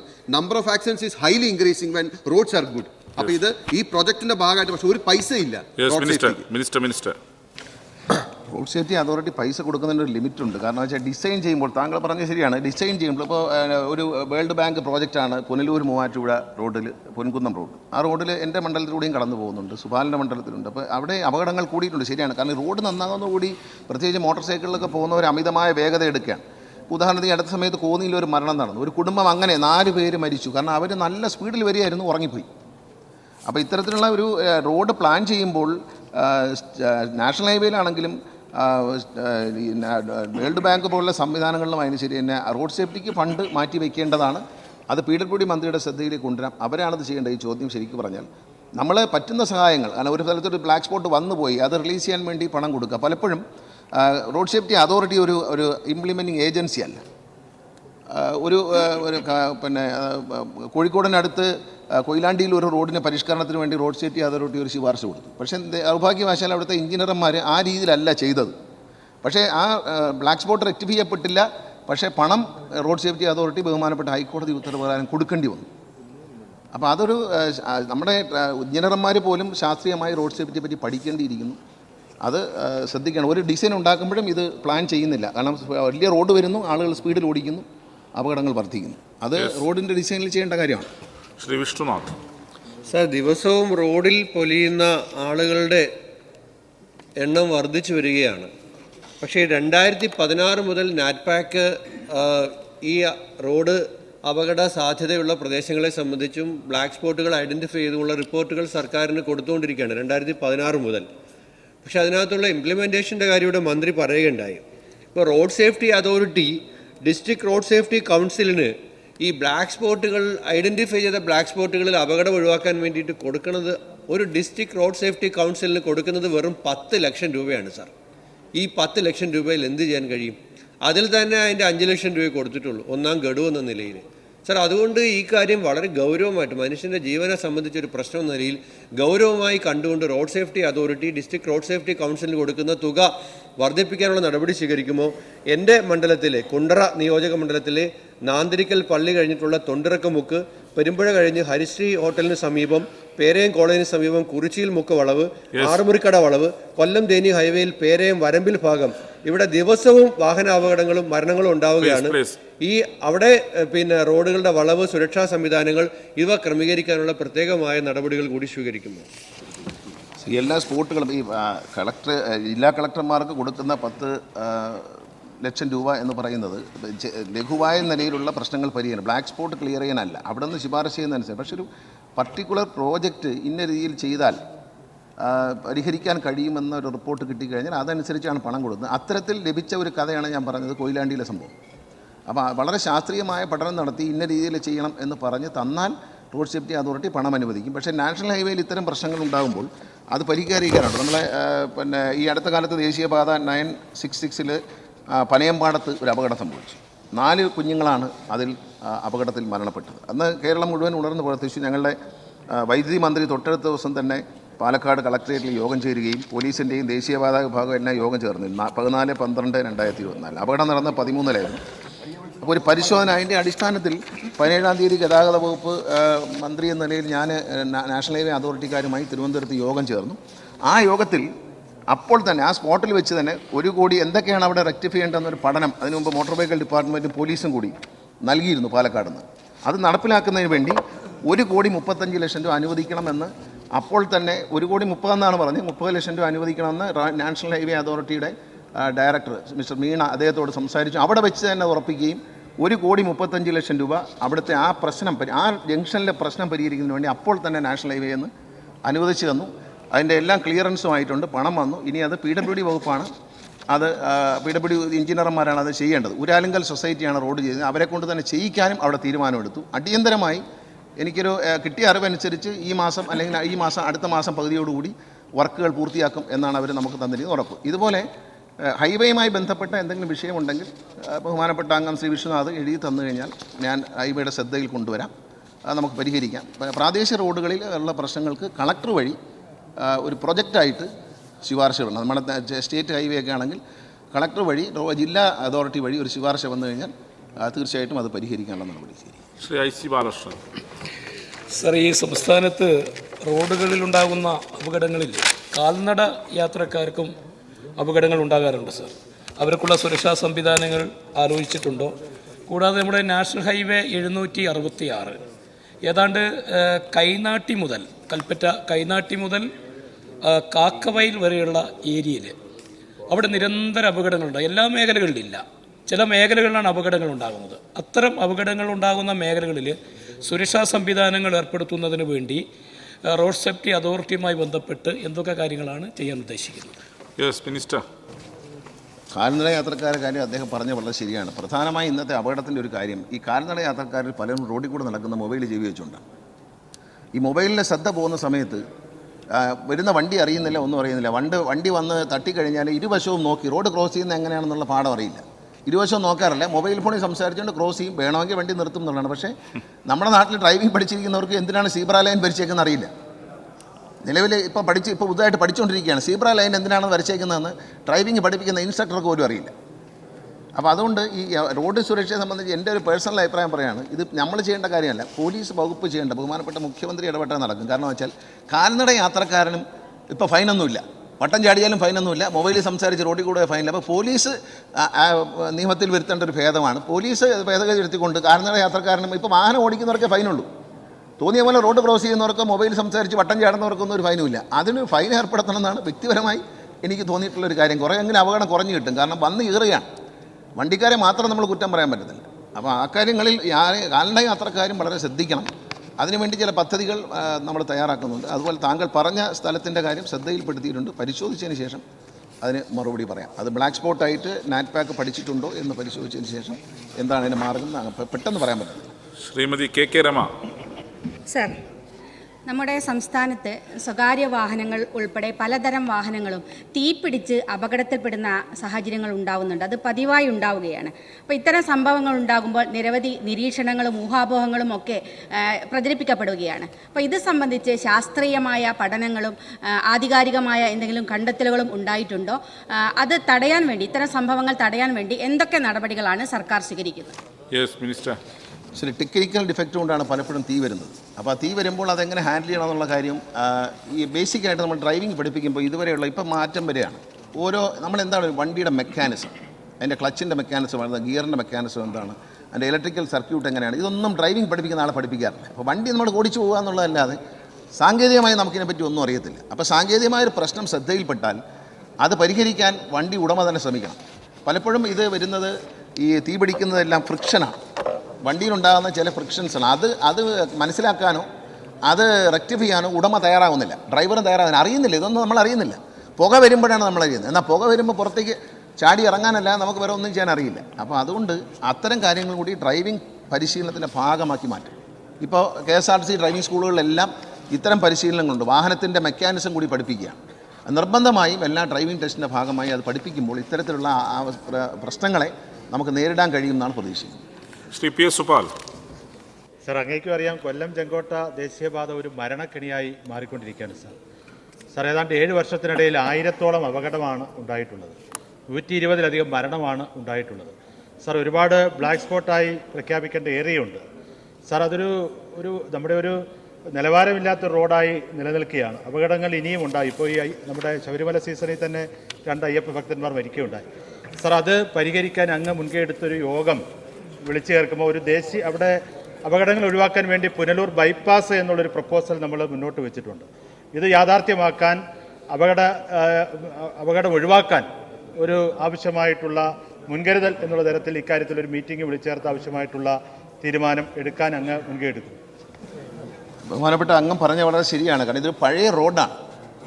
രാജാവിൻ്റെ കാലത്ത്, തിരുവിതാംകൂർ രാജാവിൻ്റെ കാലത്തിന് മുമ്പുണ്ടായ ഒരു റോഡാണ്. ആ റോഡ് ഈ ചുരം കയറി വരുന്ന റോഡാണ്. ഈ റോഡിന് അടിസ്ഥാനപരമായ മാറ്റമൊന്നും വന്നിട്ടില്ല. പക്ഷേ ഇതിൻ്റെ സർഫസ് വളരെ സ്മൂത്താക്കുകയും ഒരല്പം വീതി കൂട്ടുകയും ചെയ്തു. പക്ഷേ വനത്തിലൂടെയാണ് പല ഭാഗവും കടന്നു വരുന്നത്. അതുകൊണ്ട് അതിനനുസരിച്ചുള്ള വിസ്തൃതി, വീതി കൂട്ടാൻ കഴിഞ്ഞിട്ടില്ല. കേന്ദ്ര ഗവൺമെൻറ് എന്തെങ്കിലും വലിയൊരു പദ്ധതി വന്നാൽ മാത്രമേ ഈ സ്ഥലം, റെയിൽവേയുടെ സ്ഥലമുണ്ട്, വനഭൂമിയുണ്ട്, ഇതെല്ലാം ഏറ്റെടുത്തുകൊണ്ട് ഇത് വിപുലീകരിച്ചാൽ മാത്രമേ ഈ പ്രശ്നം വരാം. നിലവിലുള്ള റോഡാണ്. ഒരുപക്ഷെ സുബാലിനറിയാം, വളരെ വർഷങ്ങളായി ഞാനൊക്കെ കുഞ്ഞായിരിക്കുന്ന കാലത്തുണ്ടായിരുന്ന റോഡാണ്. ആ റോഡിനെ വീതി കൂട്ടി എന്നുള്ളതല്ല, ശകലം കൂടി വീതി കൂട്ടി സർഫസ് നന്നായി. പക്ഷേ യാതൊരുവിധ ശാസ്ത്രീയമായ മാറ്റങ്ങളും ഉണ്ടാക്കാൻ കഴിഞ്ഞിട്ടില്ല. ബഹുമാനപ്പെട്ട അംഗം പറഞ്ഞതുപോലെ അദ്ദേഹത്തിനെ കൂടി ക്ഷണിച്ചുകൊണ്ട് നാഷണൽ ഹൈവേ അതോറിറ്റിക്കാരുമായി ചേർന്നൊരു യോഗം അടിയന്തരമായി വിളിച്ചു ചേർക്കാം. അഡ്വക്കേറ്റ് ശാന്തകുമാരി. ബഹുമാനപ്പെട്ട മന്ത്രി ഇവിടെ നേരത്തെ തന്നെ പറഞ്ഞു, എൻ്റെ മണ്ഡലത്തിലെ ഏറ്റവും ദാരുണമായൊരു സംഭവമാണ് 4 കുഞ്ഞുങ്ങൾ മരണപ്പെട്ട പനയമ്പാടം, കരിമ്പ പഞ്ചായത്തിലെ പനയമ്പാടം ഒരു വളവ്. നാഷണൽ ഹൈവേ 966 പൂർത്തീകരിച്ചതിനകം തന്നെ, അതായത് ടാണാവ് മുതൽ നാട്ടുകൾ വരെയുള്ള പ്രദേശത്തിൽ. എന്നാൽ ഈ പനയമ്പാടം പ്രദേശം ഇപ്പോഴും ഒരു കൊടും വളവായി നിലനിൽക്കുകയാണ് സാർ. നാഷണൽ ഹൈവേയിൽ ഇത്തരത്തിലൊരു വളവ് വരുന്നതിൻ്റെ ഭാഗമായിട്ടാണ് നിരവധി സംഭവങ്ങൾ ഇതിനകം തന്നെ ഉണ്ടായി. അതിൽ ഏറ്റവും അവസാനത്തെ സംഭവമാണ് കരിമ്പ ഗവൺമെൻറ് സ്കൂളിലെ 4 കൊച്ചുമക്കൾ മരണപ്പെടുന്നൊരു സംഭവം ഉണ്ടായത്. അതുകൊണ്ട് ഈ കൊടും വളവ് നിവർത്തി ആ നാഷണൽ ഹൈവേയിലെ ഈ അപകട സാധ്യത ഒഴിവാക്കാൻ ബഹുമാനപ്പെട്ട മന്ത്രി താൽക്കാലികമായിട്ട് തന്നെ ഏതാണ്ട് 1,30,00,000 പാസ്സാക്കിയെങ്കിൽ പോലും അവിടുത്തെ പ്രധാനപ്പെട്ട പ്രശ്നം ആ വളവ് നിവർത്തുക എന്നുള്ളതാണ്. അക്കാര്യത്തിൽ ഏതെങ്കിലും നടപടി സ്വീകരിക്കാൻ ബഹുമാനപ്പെട്ട മന്ത്രി മാത്രമല്ല PWD മിനിസ്റ്ററും കൂടി ശ്രദ്ധിക്കേണ്ടതാണ്. എന്തായാലും ബഹുമാനപ്പെട്ട മന്ത്രി ഇക്കാര്യത്തിൽ നടത്തി എന്താണ് ഇതിനെക്കുറിച്ച് പറയാമോ? ഇക്കാര്യം ഞാൻ സൂചിപ്പിച്ചു. ബഹുമാനപ്പെട്ട അംഗം വളരെയധികം താല്പര്യം കാണിച്ചൊരു വിഷയമാണ്. വളരെ ദുഃഖകരമായൊരു സംഭവമാണ് അവിടെ നടന്നത്. 135 ലക്ഷം രൂപ, 1,35 ലക്ഷം രൂപ. ഈ അപകടം നടന്നത് 12-ാം തീയതി ആണെങ്കിൽ 17-ാം തീയതി പിടിച്ച യോഗത്തിൽ തന്നെ നമ്മൾ പണം അനുവദിച്ചു. അത് വലിയൊരു കാര്യമാണ്, ചെറിയ കാര്യമല്ല. യുദ്ധകാലാടിസ്ഥാനത്തിലാണ് കേന്ദ്ര ഉപരിതല ഗതാഗത വകുപ്പിൻ്റെ നാഷണൽ ഹൈവേസിനെ കൊണ്ട് 1,35 ലക്ഷം രൂപ 5 വർക്കുകളായിട്ട് തിരിച്ചുകൊണ്ട് അനുവദിച്ച് കിട്ടിയെന്ന് പറയുന്നത് തന്നെ വലിയൊരു ഭാഗ്യമാണ്. ഇനി അത് എത്രയും പെട്ടെന്ന് നടപ്പിലാക്കി. ഈ വളവ് നികർത്തുക എന്ന് പറയുന്നത് എളുപ്പമുള്ള കാര്യം. ലാൻഡ് അക്വിസിഷൻ വേണം, നാഷണൽ ഹൈവേ അതിനുവേണ്ടി പദ്ധതി വയ്ക്കണം. അത് നമുക്ക് ശ്രദ്ധയിൽ കൊണ്ടുവരാം. പക്ഷേ അത് എത്ര പെട്ടെന്ന് നടക്കും നമുക്ക് പറയാൻ പറ്റില്ല. കാരണം അത് PWD അല്ല ചെയ്യേണ്ടത്, നാഷണൽ ഹൈവേക്കാരാണ്. നാഷണൽ ഹൈവേയുടെ റോഡാണ്. ആ റോഡിൻ്റെ പണി പൂർത്തിയായി കഴിഞ്ഞിരിക്കുന്നു. ഒരാലങ്കൽ സൊസൈറ്റിയാണ് ചെയ്ത പണി പൂർത്തിയായെങ്കിലും നമ്മളൊരു സ്പെഷ്യൽ ഒരു പ്രത്യേക തീരുമാനം എന്ന നിലയിലാണ് ഇപ്പോൾ ഊരാലുങ്കലിനെ കൊണ്ട് തന്നെ ഈ ഒരു റെക്ടിഫിക്കേഷൻ, ഈ 135 ലക്ഷം രൂപയുടെ ഒരു റെക്ടിഫിക്കേഷൻ അവിടെ നടത്തുകയാണ്. ഈ വളവ് നിവർത്തണമെങ്കിൽ ആ ജംഗ്ഷനിൽ ഒരു ഭാഗത്ത് കാണുന്ന കടകൾ മുഴുവൻ എടുക്കണം. അക്വിസിഷനുണ്ട്. അപ്പോൾ അതിന് ഹൈവേ തയ്യാറാകുമോ എന്നുള്ള കാര്യം തീർച്ചയായിട്ടും അവരോട് ആലോചിക്കാം. പെട്ടെന്ന് അക്കാര്യത്തിൽ ഒരു ഉറപ്പ് നമുക്ക് പറയാൻ പറ്റത്തില്ല. നമ്മുടെ നിയന്ത്രണത്തിലുള്ളൊരു കാര്യമല്ല, PWDയുടെയും സംസ്ഥാന PWDയുടെയും നിയന്ത്രണത്തിലുള്ളൊരു കാര്യമല്ല. തൽക്കാലം അപകടങ്ങൾ ഇനി ഉണ്ടാവാതിരിക്കാനുള്ള നടപടിയാണ്. റോഡിൻ്റെ ഡിസൈനിലൊരു അപാകതയുണ്ട്. ആ അപാകതയാണ് ഈ അപകടത്തിൻ്റെ എല്ലാം കാരണമായി തീർന്നത്. ശ്രീ പി കെ കുഞ്ഞാലിക്കുട്ടി, നിങ്ങൾ ഇവിടെ മാർക്ക് ചെയ്തുണ്ടോ? ചോദ്യത്തിന് ബട്ടൺ അമർത്തിയിട്ടില്ലേ? ചോദ്യത്തിന് ബട്ടൺ അമർത്തിനാ? യെസ്. ശ്രീ അഹമ്മദ് ദേവർകോവിൽ കാണിക്കുന്നുണ്ട്, അറിയാതെ അമർന്നു പോയിന്. അഹമ്മദ് ദേവർകോവിൽ ചോദിച്ചതാണ്. പ്രമോദ് നാരായൺ. സർ, ശബരിമല തീർത്ഥാടനം സുഗമവും സുരക്ഷിതവുമാക്കുന്നതിൽ ശ്രദ്ധേയമായ പങ്കാണ് മോട്ടോർ വാഹന വകുപ്പിൻ്റെ സേഫ് സോൺ പദ്ധതി വഹിച്ചത്. ബഹുമാനായ മന്ത്രി നേരിട്ട് സന്ദർശിച്ച ലാഹ വലിയ വളവ് ഉൾപ്പെടെയുള്ള സ്ഥലങ്ങളിൽ ശബരിമല തീർത്ഥാടകർക്ക് കൂടുതൽ സുരക്ഷ ഉറപ്പാക്കാൻ പ്രത്യേകമായ പദ്ധതി നടപ്പിലാക്കും. ശബരിമല സേഫ് സോൺ പദ്ധതി വളരെ വിജയകരമായി നടത്തി വരുന്നൊരു പദ്ധതിയാണ്. ഈ വർഷവും അത് വളരെ കൃത്യമായി നടത്താൻ കഴിഞ്ഞു. അപകടങ്ങൾ പലപ്പോഴും അന്യ സംസ്ഥാനങ്ങളിൽ വരുന്ന വാഹനങ്ങളുടെ റോഡിനുള്ള പരിചയക്കുറവും ഡ്രൈവർമാരുടെ വിശ്രമത്തിൻ്റെ കുറവുമൊക്കെയാണ് ഇപ്രാവശ്യം ചില അപകടങ്ങൾ സൃഷ്ടിക്കാനും ഇടയായത്. പക്ഷേ റോഡിൻ്റെ ഭാഗത്തുനിന്ന് ഉണ്ടായിരുന്ന അപകടങ്ങൾ MLA തന്നെ ശ്രദ്ധപ്പെടുത്തുകയും ഞാനവിടെ പോവുകയും അപ്പോൾ തന്നെ ആവശ്യമായ മാർക്കിങ്ങുകളും അടയാളപ്പെടുത്തലും സൗകര്യം എല്ലാം ചെയ്തുകൊണ്ട് അത് പരിഹരിക്കാൻ കഴിഞ്ഞു. അതുകൊണ്ട് അപകടങ്ങൾ കുറഞ്ഞിട്ടുണ്ട്. പക്ഷേ ഇനിയും അപകടങ്ങൾ കുറയ്ക്കുന്നതിന് വേണ്ടി ഈ പദ്ധതി വളരെ നല്ല നിലയിൽ തന്നെ ഈ വർഷം വാഹനങ്ങളുടെയൊക്കെ കുറവുണ്ടായിരുന്നു, അതെല്ലാം ഇപ്പോൾ പരിഹരിച്ചിട്ടുണ്ട്. വാഹനമെല്ലാം വാങ്ങാൻ ഏർപ്പാടാക്കിയിട്ടുണ്ട്. കൂടുതൽ സുതാര്യമായി നല്ല നിലയിലും അടുത്ത വർഷങ്ങളിൽ നടത്തും. ചോദ്യം നമ്പർ 123 ശ്രീ കെ ബാബു നന്മാറ, കൃഷി വകുപ്പ് മന്ത്രി. Yes minister. സർ, പച്ചക്കറി ഉൽപ്പാദനത്തിൽ സ്വയം പര്യാപ്തതയുടെ കാര്യം ഉന്നയിച്ചുകൊണ്ടാണ് ചോദ്യം വന്നിരിക്കുന്നത്. പച്ചക്കറിയുടെ ഉൽപ്പാദനത്തിൽ സ്വയം പര്യാപ്തതയിലേക്ക് എത്തുന്നതിനുള്ള വിപുലമായ പരിപാടികളാണ് സർക്കാർ ആവിഷ്കരിച്ച് നടപ്പിലാക്കാൻ പോകുന്നത്. അതിൻ്റെ ഭാഗമായുള്ള നടപടികൾക്ക് തുടക്കം കുറിച്ചിട്ടുണ്ട്. ഉത്തരത്തിന് ശ്രീ കെ ബാബു നെന്മാറ. സർ, പച്ചക്കറി ഉൽപ്പാദനത്തിൽ സ്വയം പര്യാപ്തതയിലെത്താൻ വീട്ടുമുറ്റത്തും മട്ടുപ്പാവിലും പച്ചക്കറി. സർ, നമ്മളും കൃഷിയിലേക്ക് ഓണത്തിനൊരു മുറം പച്ചക്കറി. സർക്കാരിൻ്റെ വിവിധ പദ്ധതികൾ. സർ, എൻ്റെ നിയമസഭയിൽ VFECK മുഖാന്തരം പച്ചക്കറി കൃഷി നടത്തി 1 കോടി രൂപ ടേൺ ഓവർ ഉണ്ടാക്കിയ പനങ്ങാട്ടിയിലെ ശിവദാസൻ പൗരസമിതി ആദരിക്കുന്നതിന് വേണ്ടി തീരുമാനിച്ചപ്പോൾ ബഹുമാനപ്പെട്ട മന്ത്രി തന്നെ വന്ന് ആദരവ് നൽകി അഭിനന്ദിക്കുന്നു. സർ, എൻ്റെ ചോദ്യം ഇതാണ്. ഈ സർക്കാർ അധികാരമേറ്റപ്പോൾ സംസ്ഥാനത്ത് ആഭ്യന്തര പച്ചക്കറി ഉൽപ്പാദനം എത്രയായിരുന്നു? ഇപ്പോൾ വർധനവുണ്ടായിട്ടുണ്ടോ എന്നതാണ്. Yes minister. സർ, കേരളത്തിൽ പച്ചക്കറി ഉൽപ്പാദനത്തിൻ്റെ കാര്യത്തിൽ നല്ല വർധന ഉണ്ടായിട്ടുണ്ട്. ഈ സർക്കാർ അധികാരത്തിൽ ഏകദേശം 15 ലക്ഷത്തോളം ടൺ പച്ചക്കറിയാണ് ഉൽപ്പാദിപ്പിച്ചിരുന്നതെങ്കിൽ ഇപ്പോഴത് 17.21 ലക്ഷം ടൺ ആയി വർദ്ധിപ്പിക്കാൻ കേരളത്തിന് കഴിഞ്ഞിട്ടുണ്ട്. കേരളത്തിൻ്റെ കാർഷിക മേഖലയിൽ എല്ലാവരും നല്ല ഇടപെടൽ നടത്തുന്നതിൻ്റെ ഭാഗമായിട്ടാണ് വലിയ വിജയകരമായി ഇത് കൊണ്ടുപോകുന്ന കൃഷിക്കാരനെക്കുറിച്ചാണ് ശ്രീ കെ ബാബു നെന്മാറ MLA ഇവിടെ പറഞ്ഞത്. 1 കോടി രൂപ അദ്ദേഹത്തിന് വരുമാനം ഉണ്ടാക്കുന്നതിന് പറ്റി കഴിഞ്ഞു. അദ്ദേഹത്തിന് ഞങ്ങളെല്ലാം കൂടി പോയി അവിടെ സ്വീകരണം കൊടുക്കുകയും ഉണ്ടായി. നല്ല ഒരു നേട്ടം കേരളത്തിൽ പച്ചക്കറി ഉൽപ്പാദനത്തിനുണ്ട്. ഇതിൻ്റെ പൂർണ്ണതയിലേക്ക് എത്തുക എന്നുള്ളതാണ് നമ്മൾ ആഗ്രഹിക്കുന്നത്. അതുകൊണ്ട് കേരളത്തിന് ആവശ്യമായ പച്ചക്കറി കേരളത്തിൽ തന്നെ ഉൽപ്പാദിപ്പിക്കാൻ ഒരു ജനകീയ പങ്കാളിത്തത്തോടു കൂടിയുള്ള ഒരു ശ്രമം നടത്തുക എന്നാണ് സർക്കാർ ലക്ഷ്യം വെച്ചിരിക്കുന്നത്. Second question. സർ, സംസ്ഥാനത്ത് 64 അഗ്രികൾച്ചർ ഫാമുകളുണ്ട്. Sir, Nelliyampathy orange and vegetable farm ഓറഞ്ചിന് പുറമെ 20 ഇനം ശീതകാല പച്ചക്കറി കൃഷി ചെയ്യുന്നുണ്ട്.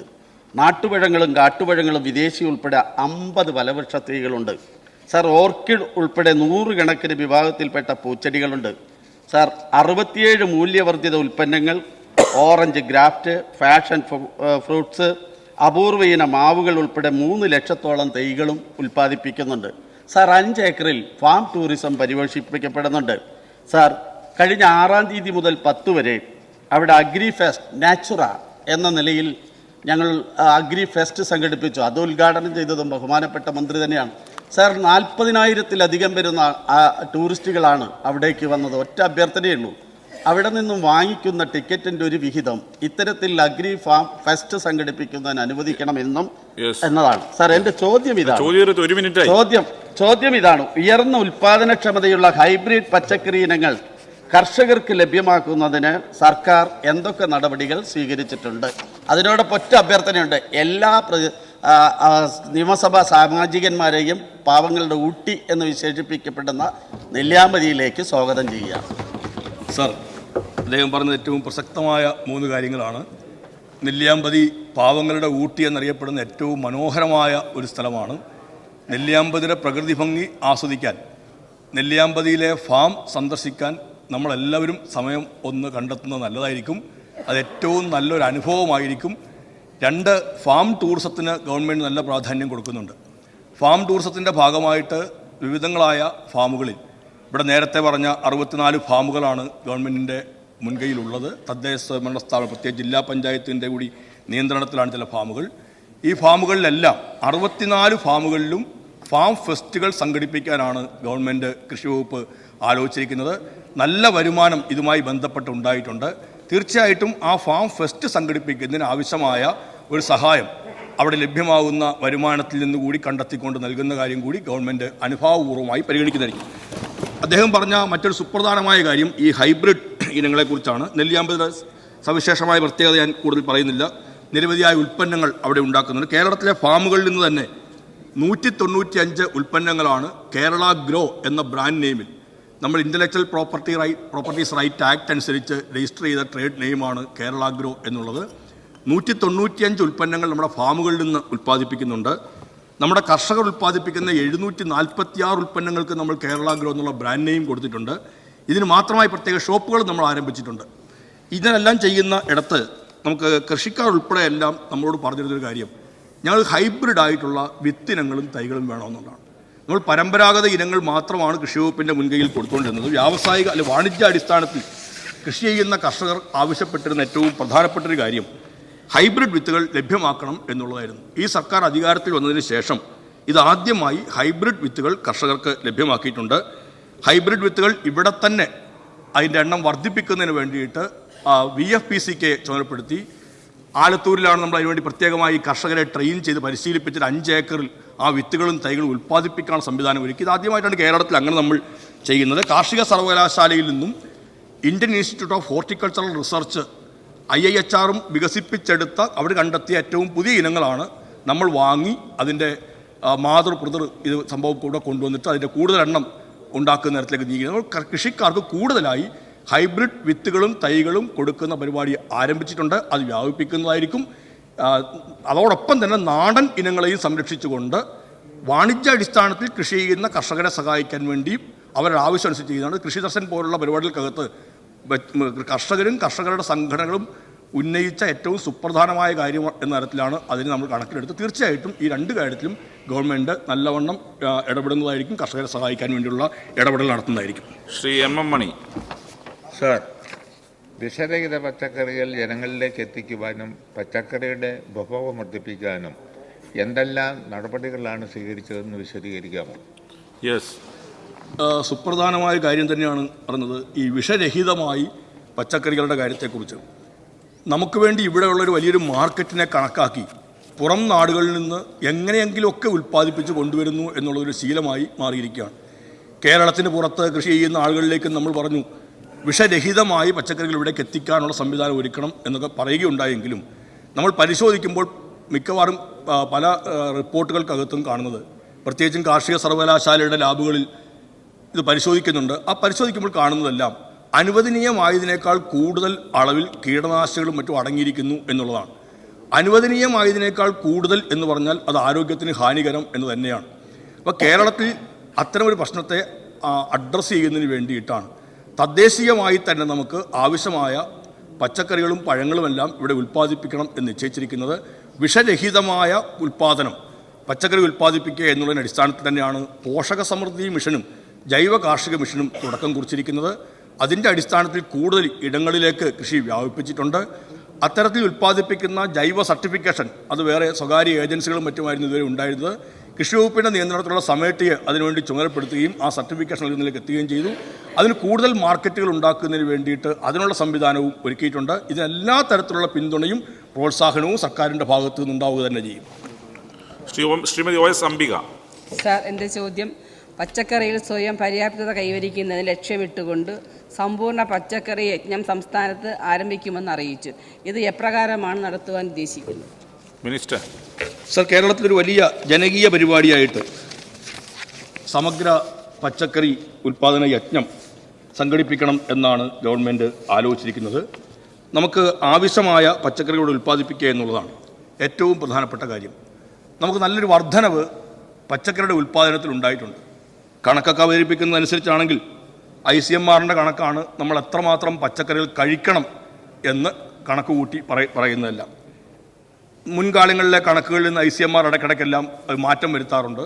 നേരത്തെ ഉണ്ടായിരുന്ന കണക്ക് 200 ഗ്രാം പച്ചക്കറികളും 50 ഗ്രാം കിഴങ്ങ് വർഗ്ഗങ്ങളും 50 ഗ്രാം ഇലവർഗ്ഗങ്ങളും ഒരു ദിവസം ഒരാൾ കഴിക്കണം എന്നുള്ളതായിരുന്നു. അതിനകത്ത് അതിൻ്റെ കണക്കനുസരിച്ചിട്ടാണെങ്കിൽ നമുക്ക് കേരളം എല്ലാ കാര്യത്തിലും മുൻപന്തിയിലാണ് എന്ന് പറയുമ്പോൾ കേരളം അതനുസരിച്ച് കഴിക്കുന്നില്ല എന്നുള്ളതായിരുന്നു നമ്മുടെ ഒരു അനുഭവം. ഇന്ത്യൻ ശരാശരി 225 ആവുമ്പോഴും നമ്മൾ 160 നിന്നതല്ല. അത് നാഷണൽ സാമ്പിൾ സർവേ ഓർഗനൈസേഷൻ്റെ കണക്കാണ് ഈ 160 എന്നുള്ളത്. അപ്പോൾ എത്രമാത്രം ഇത് ഉപയോഗിക്കുന്നു എന്നുള്ളത് NSSOയുടെ കണക്കും എത്രമാത്രം ഉപയോഗിക്കണം എന്നുള്ളതിന് ICMRൻ്റെ കണക്കിനെയാണ് നമ്മൾ സാധാരണ ആശ്രയിക്കുന്നത്. ഇപ്പോൾ NSSOയുടെ കണക്ക് ഇപ്പം കേന്ദ്ര ഗവൺമെൻറ് അത്ര ഒരു കണക്കിലേക്ക് എത്തുന്നില്ല. ഒരിക്കലും ഒരു കണക്ക് തയ്യാറാക്കിയത് അവർ അന്ന് രാത്രി തന്നെ അങ്ങ് പിൻവലിക്കുകയായിരുന്നു. ഈ നമ്മുടെ കുടുംബാരോഗ്യ സർവേയുടെ കണക്ക് അടുത്ത ദിവസം പിൻവലിച്ചു, അല്ലെങ്കിൽ പിന്നത് തള്ളിക്കളഞ്ഞു എന്ന് പറഞ്ഞതുപോലെ തന്നെയാണ്. ഇവിടെ 22-23 NSSOയുടെ കണക്ക് പച്ചക്കറി വാങ്ങിക്കുന്നതിൻ്റെ തുകയുടെ കാര്യം മാത്രമേ പറയുന്നുള്ളൂ.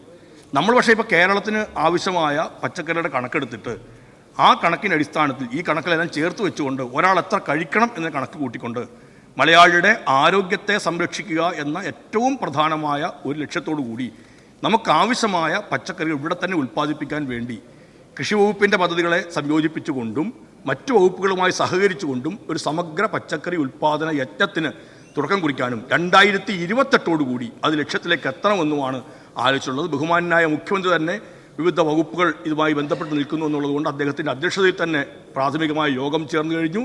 അതിൻ്റെ പദ്ധതിയുടെ അന്തിമമായ രൂപം തയ്യാറാക്കാൻ ചീഫ് സെക്രട്ടറി ചുമതലപ്പെടുത്തി കഴിഞ്ഞിരിക്കുന്നു.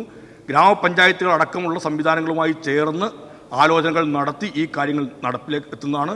കൃഷിക്കൂട്ടങ്ങൾ, കുടുംബശ്രീകൾ, കോളേജുകൾ, സ്കൂളുകൾ എന്നിവയെല്ലാം പങ്കാളികളാക്കിക്കൊണ്ട് എല്ലാ സംവിധാനങ്ങളെയും ഉൾപ്പെടുത്തിക്കൊണ്ട് ഒരു ജനകീയ യജ്ഞമായി നമ്മൾ മുമ്പ് സാക്ഷരതാ യജ്ഞമൊക്കെ നടത്തിയതുപോലെ തന്നെ ഒരു ജനകീയ യജ്ഞമാക്കി ഈ പരിപാടിയെ കൊണ്ടുവരണം. എല്ലാ നമ്മുടെ ബഹുമാന്യരായ അംഗങ്ങളുടെയും പിന്തുണ ഇക്കാര്യത്തിൽ ഉണ്ടാവണം എന്നുകൂടി അഭ്യർത്ഥിക്കുന്നു. അസംബ്ലി മണ്ഡലം അടിസ്ഥാനത്തിൽ അക്കാര്യത്തെക്കുറിച്ച് ആലോചിക്കാൻ പ്രത്യേകമായ യോഗങ്ങൾ ചേരണമെന്നുൾപ്പെടെയാണ് ആലോചിച്ചിരിക്കുന്നത്. മലയാളിയുടെ ആരോഗ്യത്തെ കണക്കിലെടുത്തുകൊണ്ട് കേരളത്തിന് ആവശ്യമായ മുഴുവൻ പച്ചക്കറികളും പഴവർഗ്ഗങ്ങളും ഇലവർഗ്ഗങ്ങളും കിഴങ്ങ് വർഗ്ഗങ്ങളും ഉൽപ്പാദിപ്പിക്കാൻ ഇവിടെ കഴിയും എന്നിരിക്കെ അത് നമ്മൾ ഇപ്പോഴെങ്കിലും തീരുമാനിച്ച് നടപ്പിലാവുന്നില്ല എങ്കിൽ വലിയൊരു അപകടത്തിലേക്ക് തന്നെ നമ്മൾ പോകും. 56.4% രോഗങ്ങൾ ഉണ്ടാവുന്നതിൻ്റെ കാരണം അൺഹെൽത്തി ഡയറ്റ്സ് എന്നാണ് ICMR തന്നെ പറയുന്നത്. അനാരോഗ്യകരമായ ഭക്ഷണം പകുതിയിൽ കൂടുതൽ രോഗങ്ങളുടെയും കാരണമായി തീരുന്നിടത്ത് നമുക്ക് ആ കണക്കുകളെ വെച്ചുകൊണ്ട് തന്നെ കേരളത്തിന് മുമ്പോട്ടേക്ക് പോകേണ്ടതുണ്ട്. നമുക്കാവശ്യമായ പച്ചക്കറികൾ നമ്മൾ ഉൽപ്പാദിപ്പിക്കുക എന്നതാണ് സമഗ്ര പച്ചക്കറി ഉൽപ്പാദന യജ്ഞത്തിലൂടെ ലക്ഷ്യം വെക്കുന്നത്. K N Unnikrishnan. സാർ, വാണിജ്യാടിസ്ഥാന പച്ചക്കറി കൃഷി പ്രോത്സാഹിപ്പിക്കുന്നതിന് എന്തൊക്കെ സഹായങ്ങളാണ് കർഷകർക്ക് നൽകി വരുന്നത്? Yes minister. സാർ, നേരത്തെ ഞാൻ പറഞ്ഞതുപോലെയാണ് വാണിജ്യാടിസ്ഥാനത്തിലുള്ള പച്ചക്കറി കൃഷി ചെയ്യുന്ന കർഷകരെ സഹായിക്കാൻ വേണ്ടിയിട്ടാണ് അവരാവശ്യപ്പെട്ട അടിസ്ഥാനത്തിൽ ഹൈബ്രിഡ് ഇനങ്ങൾ, അത്യുൽപാദന ശേഷിയുള്ള ഇനങ്ങളുമെല്ലാം ഇതിനായി തയ്യാറാക്കണം എന്ന് തീരുമാനിച്ചത്. ഹൈബ്രിഡ് ഇനങ്ങളും അത്യുൽപാദന ശേഷിയുള്ള ഇനങ്ങളും തയ്യാറാക്കി നൽകുന്ന ഒരു പരിപാടിക്ക് തുടക്കം കുറിച്ചതിനെക്കുറിച്ച് ഞാനിവിടെ പറഞ്ഞു. കാർഷിക സർവകലാശാല തന്നെ 89 ഇനം അത്യുൽപാദന ശേഷിയുള്ള ഇനങ്ങൾ, അതിന് 10 എണ്ണം ഹൈബ്രിഡാണ്. അതെല്ലാം തയ്യാറാക്കി കർഷകരിലേക്ക് എത്തിക്കുന്ന നടപടി ആരംഭിച്ചു കഴിഞ്ഞിട്ടുണ്ട്. ഇന്ത്യൻ ഇൻസ്റ്റിറ്റ്യൂട്ട് ഓഫ് ഹോർട്ടിക്കൾച്ചറൽ റിസർച്ചിൻ്റെ കാര്യം ഞാൻ പറഞ്ഞു. അവരിൽ നിന്ന് നമ്മൾ അർഖാനികിത എന്ന് പറയുന്നൊരു വെണ്ട ഇനമാണ് നമ്മൾ അവരിൽ നിന്ന് വാങ്ങിച്ച് അത് കൂടുതലായി കർഷകരിലേക്ക് എത്തിക്കാനുള്ള ഏർപ്പാട് ചെയ്തു. നമ്മുടെ ഒരു ഉദാഹരണം പറഞ്ഞാൽ പാവൽ പോലുള്ള ഇനങ്ങൾ ഏറ്റവും കൂടുതലായി നമ്മൾ ഉൽപ്പാദിപ്പിക്കുന്ന പച്ചക്കറികൾ ഒരെണ്ണമാണ് പാവൽ. കേരള കാർഷിക സർവകലാശാല പുതിയ ഇനങ്ങൾ അവർ വികസിപ്പിച്ചെടുത്തിട്ടുണ്ട്. അതും കൂടുതലായി കർഷകരിലേക്ക് എത്തിക്കാൻ സാധാരണഗതിയിൽ ഒരു ഹെക്ടറിൽ നിന്നൊരു 25 ടൺ കിട്ടുന്നിടത്ത് കാർഷിക സർവകലാശാല വികസിപ്പിച്ച ഈ 2 ഇനങ്ങൾ പ്രജനി, പ്രഗതി എന്നിവ 37ഉം 40ഉം ഒക്കെ ടൺ ഒരു ഹെക്ടറിൽ നിന്ന് ലഭ്യമാക്കുന്ന അവസ്ഥയുണ്ട്. അവിടെ ഇതെല്ലാം വാണിജ്യാടിസ്ഥാനത്തിൽ കൃഷി ചെയ്യുന്ന കർഷകരെ സഹായിക്കാൻ വേണ്ടിയാണ്. അതോടൊപ്പം തന്നെ ഇത് സംഭരിക്കുന്നതിനും വിപണനം ചെയ്യുന്നതിനുള്ള സംവിധാനം കൂടി ഏർപ്പെടുന്ന ഉൽപ്പാദനത്തിൻ്റെ കാര്യത്തിൽ മാത്രം നമ്മൾ നോക്കിയാൽ പോരാ, അതിൻ്റെ വിളവെടുപ്പ്, ആ കാര്യങ്ങൾ അത് വിപണനം ചെയ്യുന്നതിനുൾപ്പെടെയുള്ള കാര്യങ്ങളിലേക്ക് ഗവൺമെൻറ് ശ്രദ്ധ കേന്ദ്രീകരിച്ചുകൊണ്ട് ആ കർഷകരെ സഹായിക്കാനുള്ള നടപടികൾ സ്വീകരിച്ചിട്ടുണ്ട്. ചോദ്യം number 124, Shri you are Pradeep, ബഹുമാനപ്പെട്ട കൃഷി വകുപ്പ് മന്ത്രി. ഞാൻ ഉത്തരം ടേബിൾ ചെയ്യുന്നു. Thank you. Shri you are Pradeep. സാറിൻ്റെ ചോദ്യം, ഈ കർഷകരെ സഹായിക്കാൻ വേണ്ടി കൃഷി വകുപ്പ് ഒട്ടേറെ പദ്ധതി നടപ്പിലാക്കുന്ന കൂട്ടത്തിൽ കൃഷി ദർശൻ എന്നൊരു പരിപാടി വളരെ രസകരമായി നടത്തിക്കൊണ്ടിരിക്കുന്നു. ആ സ്കീമിൻ്റെമായി ബന്ധപ്പെട്ടുള്ള നേട്ടങ്ങൾ എന്തൊക്കെയാണ് ഉണ്ടായിട്ടുള്ളത്, അതിനെ സംബന്ധിച്ച് പറയാൻ പറ്റുമോ? ഇനി ഈ ബഡ്ജറ്റിൽ അതിനുവേണ്ടി പണം വകയിരുത്തിയിട്ടുണ്ടോ എന്നുകൂടെ ഒന്ന് വ്യക്തമാക്കി തരാമോ? സാർ, നമ്മളൊരു ആദ്യമായിട്ടാണ് ബഹുമാനപ്പെട്ട അംഗം ചോദിച്ചതുപോലെ അത്തരമൊരു പരിപാടി കേരളത്തിൽ തുടങ്ങുന്നത്. കൃഷി വകുപ്പിലെ ഏറ്റവും പ്രധാനപ്പെട്ട ഉദ്യോഗസ്ഥന്മാരെല്ലാം അടങ്ങുന്നൊരു സംഘം, മന്ത്രി ഉൾപ്പെടെ എല്ലാവരും 3 ദിവസക്കാലം ആ കാർഷിക ബ്ലോക്കിൽ കൃഷിയിടങ്ങൾ സന്ദർശിച്ചും കർഷകരുമായിട്ട് ആശയവിനിമയം നടത്തിയുമെല്ലാം ഒരു വലിയ കർഷക സഭകളൊക്കെ ചേർന്നും നടത്തിയൊരു പുതിയ പരിപാടിയായിരുന്നു കൃഷി ദർശൻ എന്നുള്ളത്. നമ്മുടെ മുമ്പിൽ വേറെ മോഡലുകളൊന്നും ഉണ്ടായിരുന്നില്ല. ഇന്ത്യയിൽ ആദ്യമായിട്ടാണ് അങ്ങനെ കൃഷി ദർശൻ എന്നൊരു പരിപാടി നമ്മൾ നടത്തുകയും ചെയ്തത്. അതിൻ്റെ ഭാഗമായിട്ട് നമുക്ക് കർഷകർ ഉന്നയിക്കുന്ന പ്രശ്നങ്ങൾക്ക് അപ്പോൾ തന്നെ പരിഹാരം കാണുന്നില്ല. അതുകൊണ്ടാണ് എല്ലാ ഉദ്യോഗസ്ഥന്മാരെയും കൃഷിയിടങ്ങളിലേക്ക് വരുന്നു എന്ന തരത്തിലേക്ക് എത്തിയത്.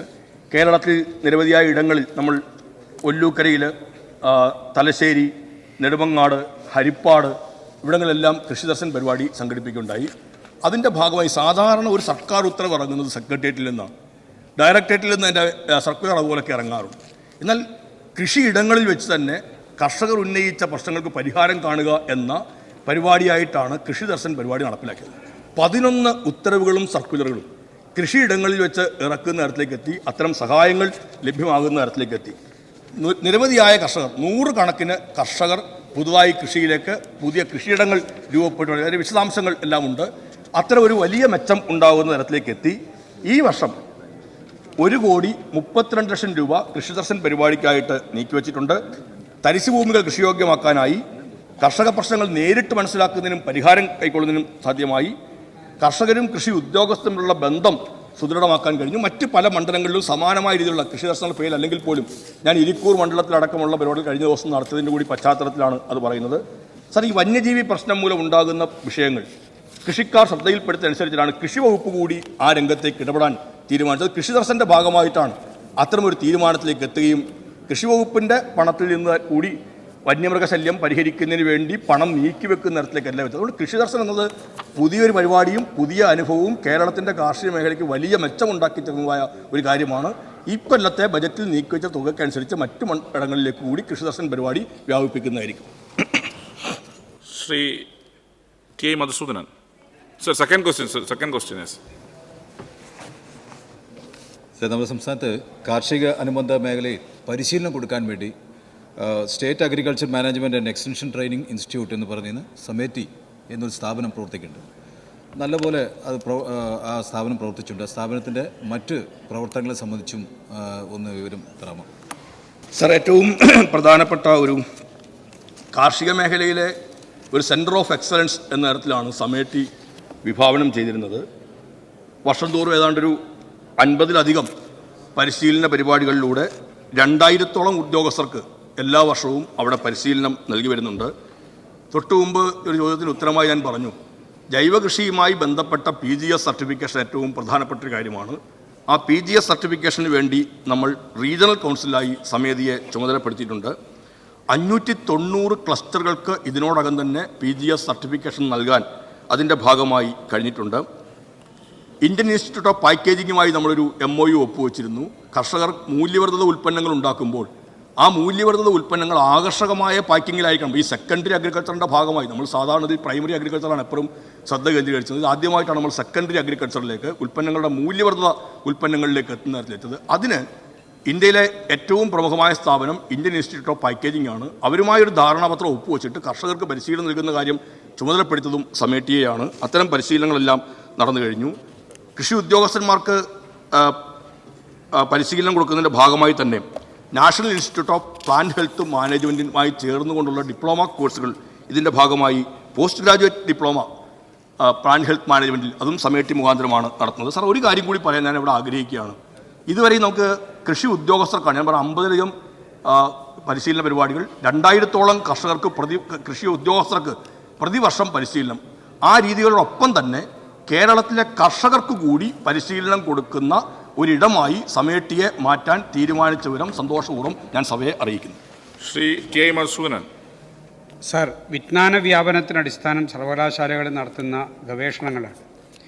കേരള കാർഷിക സർവകലാശാല ഇത്തരത്തിൽ എത്ര സാങ്കേതിക വിദ്യകൾ കണ്ടെത്തിയിട്ടുണ്ട്? വിശദീകരിക്കാം.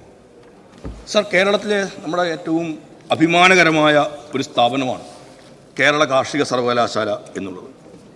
കേരള കാർഷിക സർവകലാശാല 50 വർഷം പിന്നിടുകയാണ്. കേരളത്തിൻ്റെ കാർഷിക മേഖലയ്ക്ക് ഉജ്ജ്വലങ്ങളായ സംഭാവന ചെയ്യാൻ ഇതിനോടകം കാർഷിക സർവകലാശാലയ്ക്ക് ആയിട്ടുണ്ട്. കാർഷിക സർവകലാശാല ഉൽപ്പാദനക്ഷമതയും രോഗപ്രതിരോധ ശേഷിയുമുള്ള 359 ഇനങ്ങൾ കർഷകരിലേക്ക് എത്തിച്ചിട്ടുണ്ട് എന്നുള്ളത് അഭിമാനകരമായ ഒരു നേട്ടമാണ്. വിളകളുടെ ഓരോ ഇനങ്ങളുടെ 359 ഇനങ്ങൾ അത് എത്തിക്കുക മാത്രമല്ല ചെയ്തത്, സാങ്കേതിക വിദ്യയിൽ അധിഷ്ഠിതമായി നിൽക്കുന്ന ഒരു കൃഷി രീതികൾ അവലംബിക്കുന്നുണ്ട് എന്നുള്ളതിൻ്റെ അടിസ്ഥാനത്തിൽ സംരംഭകർക്കായിട്ട് 112 സാങ്കേതിക വിദ്യകൾ ഇതിനോടകം കേരള കാർഷിക സർവകലാശാല വികസിപ്പിച്ചിട്ടുണ്ട്. 30ഓളം സാങ്കേതിക വിദ്യകൾ കർഷകർക്ക് ലഭ്യമാക്കുന്നതിൻ്റെ അവസാന ഘട്ടത്തിലാണ്. ഈ സർക്കാർ അധികാരത്തിൽ വന്നതിന് ശേഷം 7 വിളകൾക്ക് ഭൗമസൂചിക പദവി ലഭ്യമായി. കാർഷിക സർവകലാശാലയുടെ പ്രവർത്തനത്തിൻ്റെ ഭാഗമായിട്ടാണ് അത്തരത്തിൽ 7 ഇനങ്ങൾക്ക് ഭൗമസൂചിക പദവി ലഭ്യമാകുന്നത്. സർവകലാശാലയ്ക്ക് 16 പേറ്റൻറ്റും ഈ കാലയളവിൽ ലഭിച്ചു എന്നുള്ളതും സർവകലാശാലയുടെ മികവിൻ്റെ ഏറ്റവും പ്രധാനപ്പെട്ട ഉദാഹരണമാണ്. Shri Lindo Joseph. സാർ, കർഷകരെ സംബന്ധിച്ചിടത്തോളം കൃഷിക്ക് മണ്ണ് അനുയോജ്യമാക്കുക എന്നത് ഏറ്റവും പ്രധാനപ്പെട്ട ഒരു കാര്യമാണ്. ഉൽപ്പാദന വർധനവിനും സുസ്ഥിര കൃഷിക്കും മണ്ണിൻ്റെ പരിപാലനം അനിവാര്യവുമാണ്. സാർ, 2018-19 പ്രളയത്തിൻ്റെ ഭാഗമായി മണ്ണിൻ്റെ ഘടനയിൽ വലിയ മാറ്റമുണ്ടാവുകയും അത് കൃഷിയെ വലിയ രൂപത്തിൽ പ്രതികൂലമായി ബാധിക്കുകയും ചെയ്ത സാഹചര്യവുമുണ്ട്. നമുക്ക് കേരളത്തിൽ മണ്ണ് സംരക്ഷണത്തിന് ഒരു പ്രത്യേക വകുപ്പ് തന്നെയുണ്ട്. സുസ്ഥിര കൃഷി ഉറപ്പാക്കുന്നതിനായി മണ്ണ് സംരക്ഷണ വകുപ്പ് കർഷകർക്ക് നൽകുന്ന സേവനങ്ങൾ എന്തൊക്കെയാണെന്ന് വിശദീകരിക്കാം. Yes minister. സർ, അദ്ദേഹം ബഹുമാനപ്പെട്ട ശ്രീ ലിൻഡോ ജോസഫ് പറഞ്ഞതുപോലെ മണ്ണിൻ്റെ ഫലഭൂയിഷ്ഠത എന്ന് പറയുന്നത് കൃഷിയുടെ ഏറ്റവും പ്രധാനപ്പെട്ട കാര്യമാണ്. അപ്പോൾ ഉൽപ്പാദനക്ഷമതയുടെ ഏറ്റവും പ്രധാനപ്പെട്ട ഘടകമായി തന്നെ നമുക്ക് മണ്ണിൻ്റെ ഫലഭൂയിഷ്ഠതയെ കാണേണ്ടതുണ്ട്. അതുകൊണ്ട് നമ്മൾ കേരളത്തെ തന്നെ ഇപ്പോൾ 5 കാർഷിക പാരിസ്ഥിതിക മേഖലയായും 23 കാർഷിക പാരിസ്ഥിതിക യൂണിറ്റുകളായും തിരിച്ചിട്ടാണ് ഇപ്പോൾ നമ്മൾ ഈ കാര്യങ്ങൾ നോക്കുന്നില്ല. അപ്പോൾ ഒരേപോലെ എല്ലായിടത്തേക്കും കൃഷി ചെയ്യുക എന്ന് നടപ്പിലാവില്ല എന്നുള്ളത് കൊണ്ട് തന്നെ അഗ്രോ എക്കോളജിക്കൽ യൂണിറ്റുകളും അഗ്രോ എക്കോളജിക്കൽ സോണുകളുമാക്കി കേരളത്തെ തിരിച്ചുകൊണ്ടാണ് ഈ പ്രവർത്തനങ്ങളിലേക്ക് ഇപ്പോൾ ഏർപ്പെടുന്നത്. അതിനകത്ത് ഏറ്റവും സുപ്രധാനമായ പങ്ക് കേരളത്തിൻ്റെ മണ്ണ് സംരക്ഷണ മണ്ണ് പരിവേഷണ വകുപ്പിൻ്റെ ഭാഗത്തു നിന്ന് ഉണ്ടാകുന്നുണ്ട്. ഓരോ കാലത്തും നമുക്ക് മണ്ണിൻ്റെ പരിശോധന നടത്തേണ്ടത് അനിവാര്യമാണ്. എങ്കിൽ മാത്രമേ എന്തെല്ലാം തരത്തിലുള്ള കുറവുണ്ട്, എന്തെല്ലാം തരത്തിലുള്ള പ്രശ്നങ്ങളുണ്ട് എന്നെല്ലാം മനസ്സിലാക്കാൻ കഴിയുള്ളൂ. അതിനനുസരിച്ച് സോയിൽ ഹെൽത്ത് കാർഡുകൾ കൊടുത്തുകൊണ്ടിരിക്കുന്നുണ്ട്. മണ്ണ് പര്യവേഷണ മണ്ണ് സംരക്ഷണ വകുപ്പിൻ്റെ കൂടി ഏറ്റവും പ്രധാനപ്പെട്ട ഉത്തരവാദിത്തങ്ങളിൽ ഒന്നാണ് ആ പ്രവർത്തനം. ഏതാണ്ട് ഈ ഗവൺമെൻറ് കാലത്ത് 4,62,344 കർഷകർക്ക് സോയിൽ ഹെൽത്ത് കാർഡ് വിതരണം ചെയ്യാൻ കഴിഞ്ഞിട്ടുണ്ട്.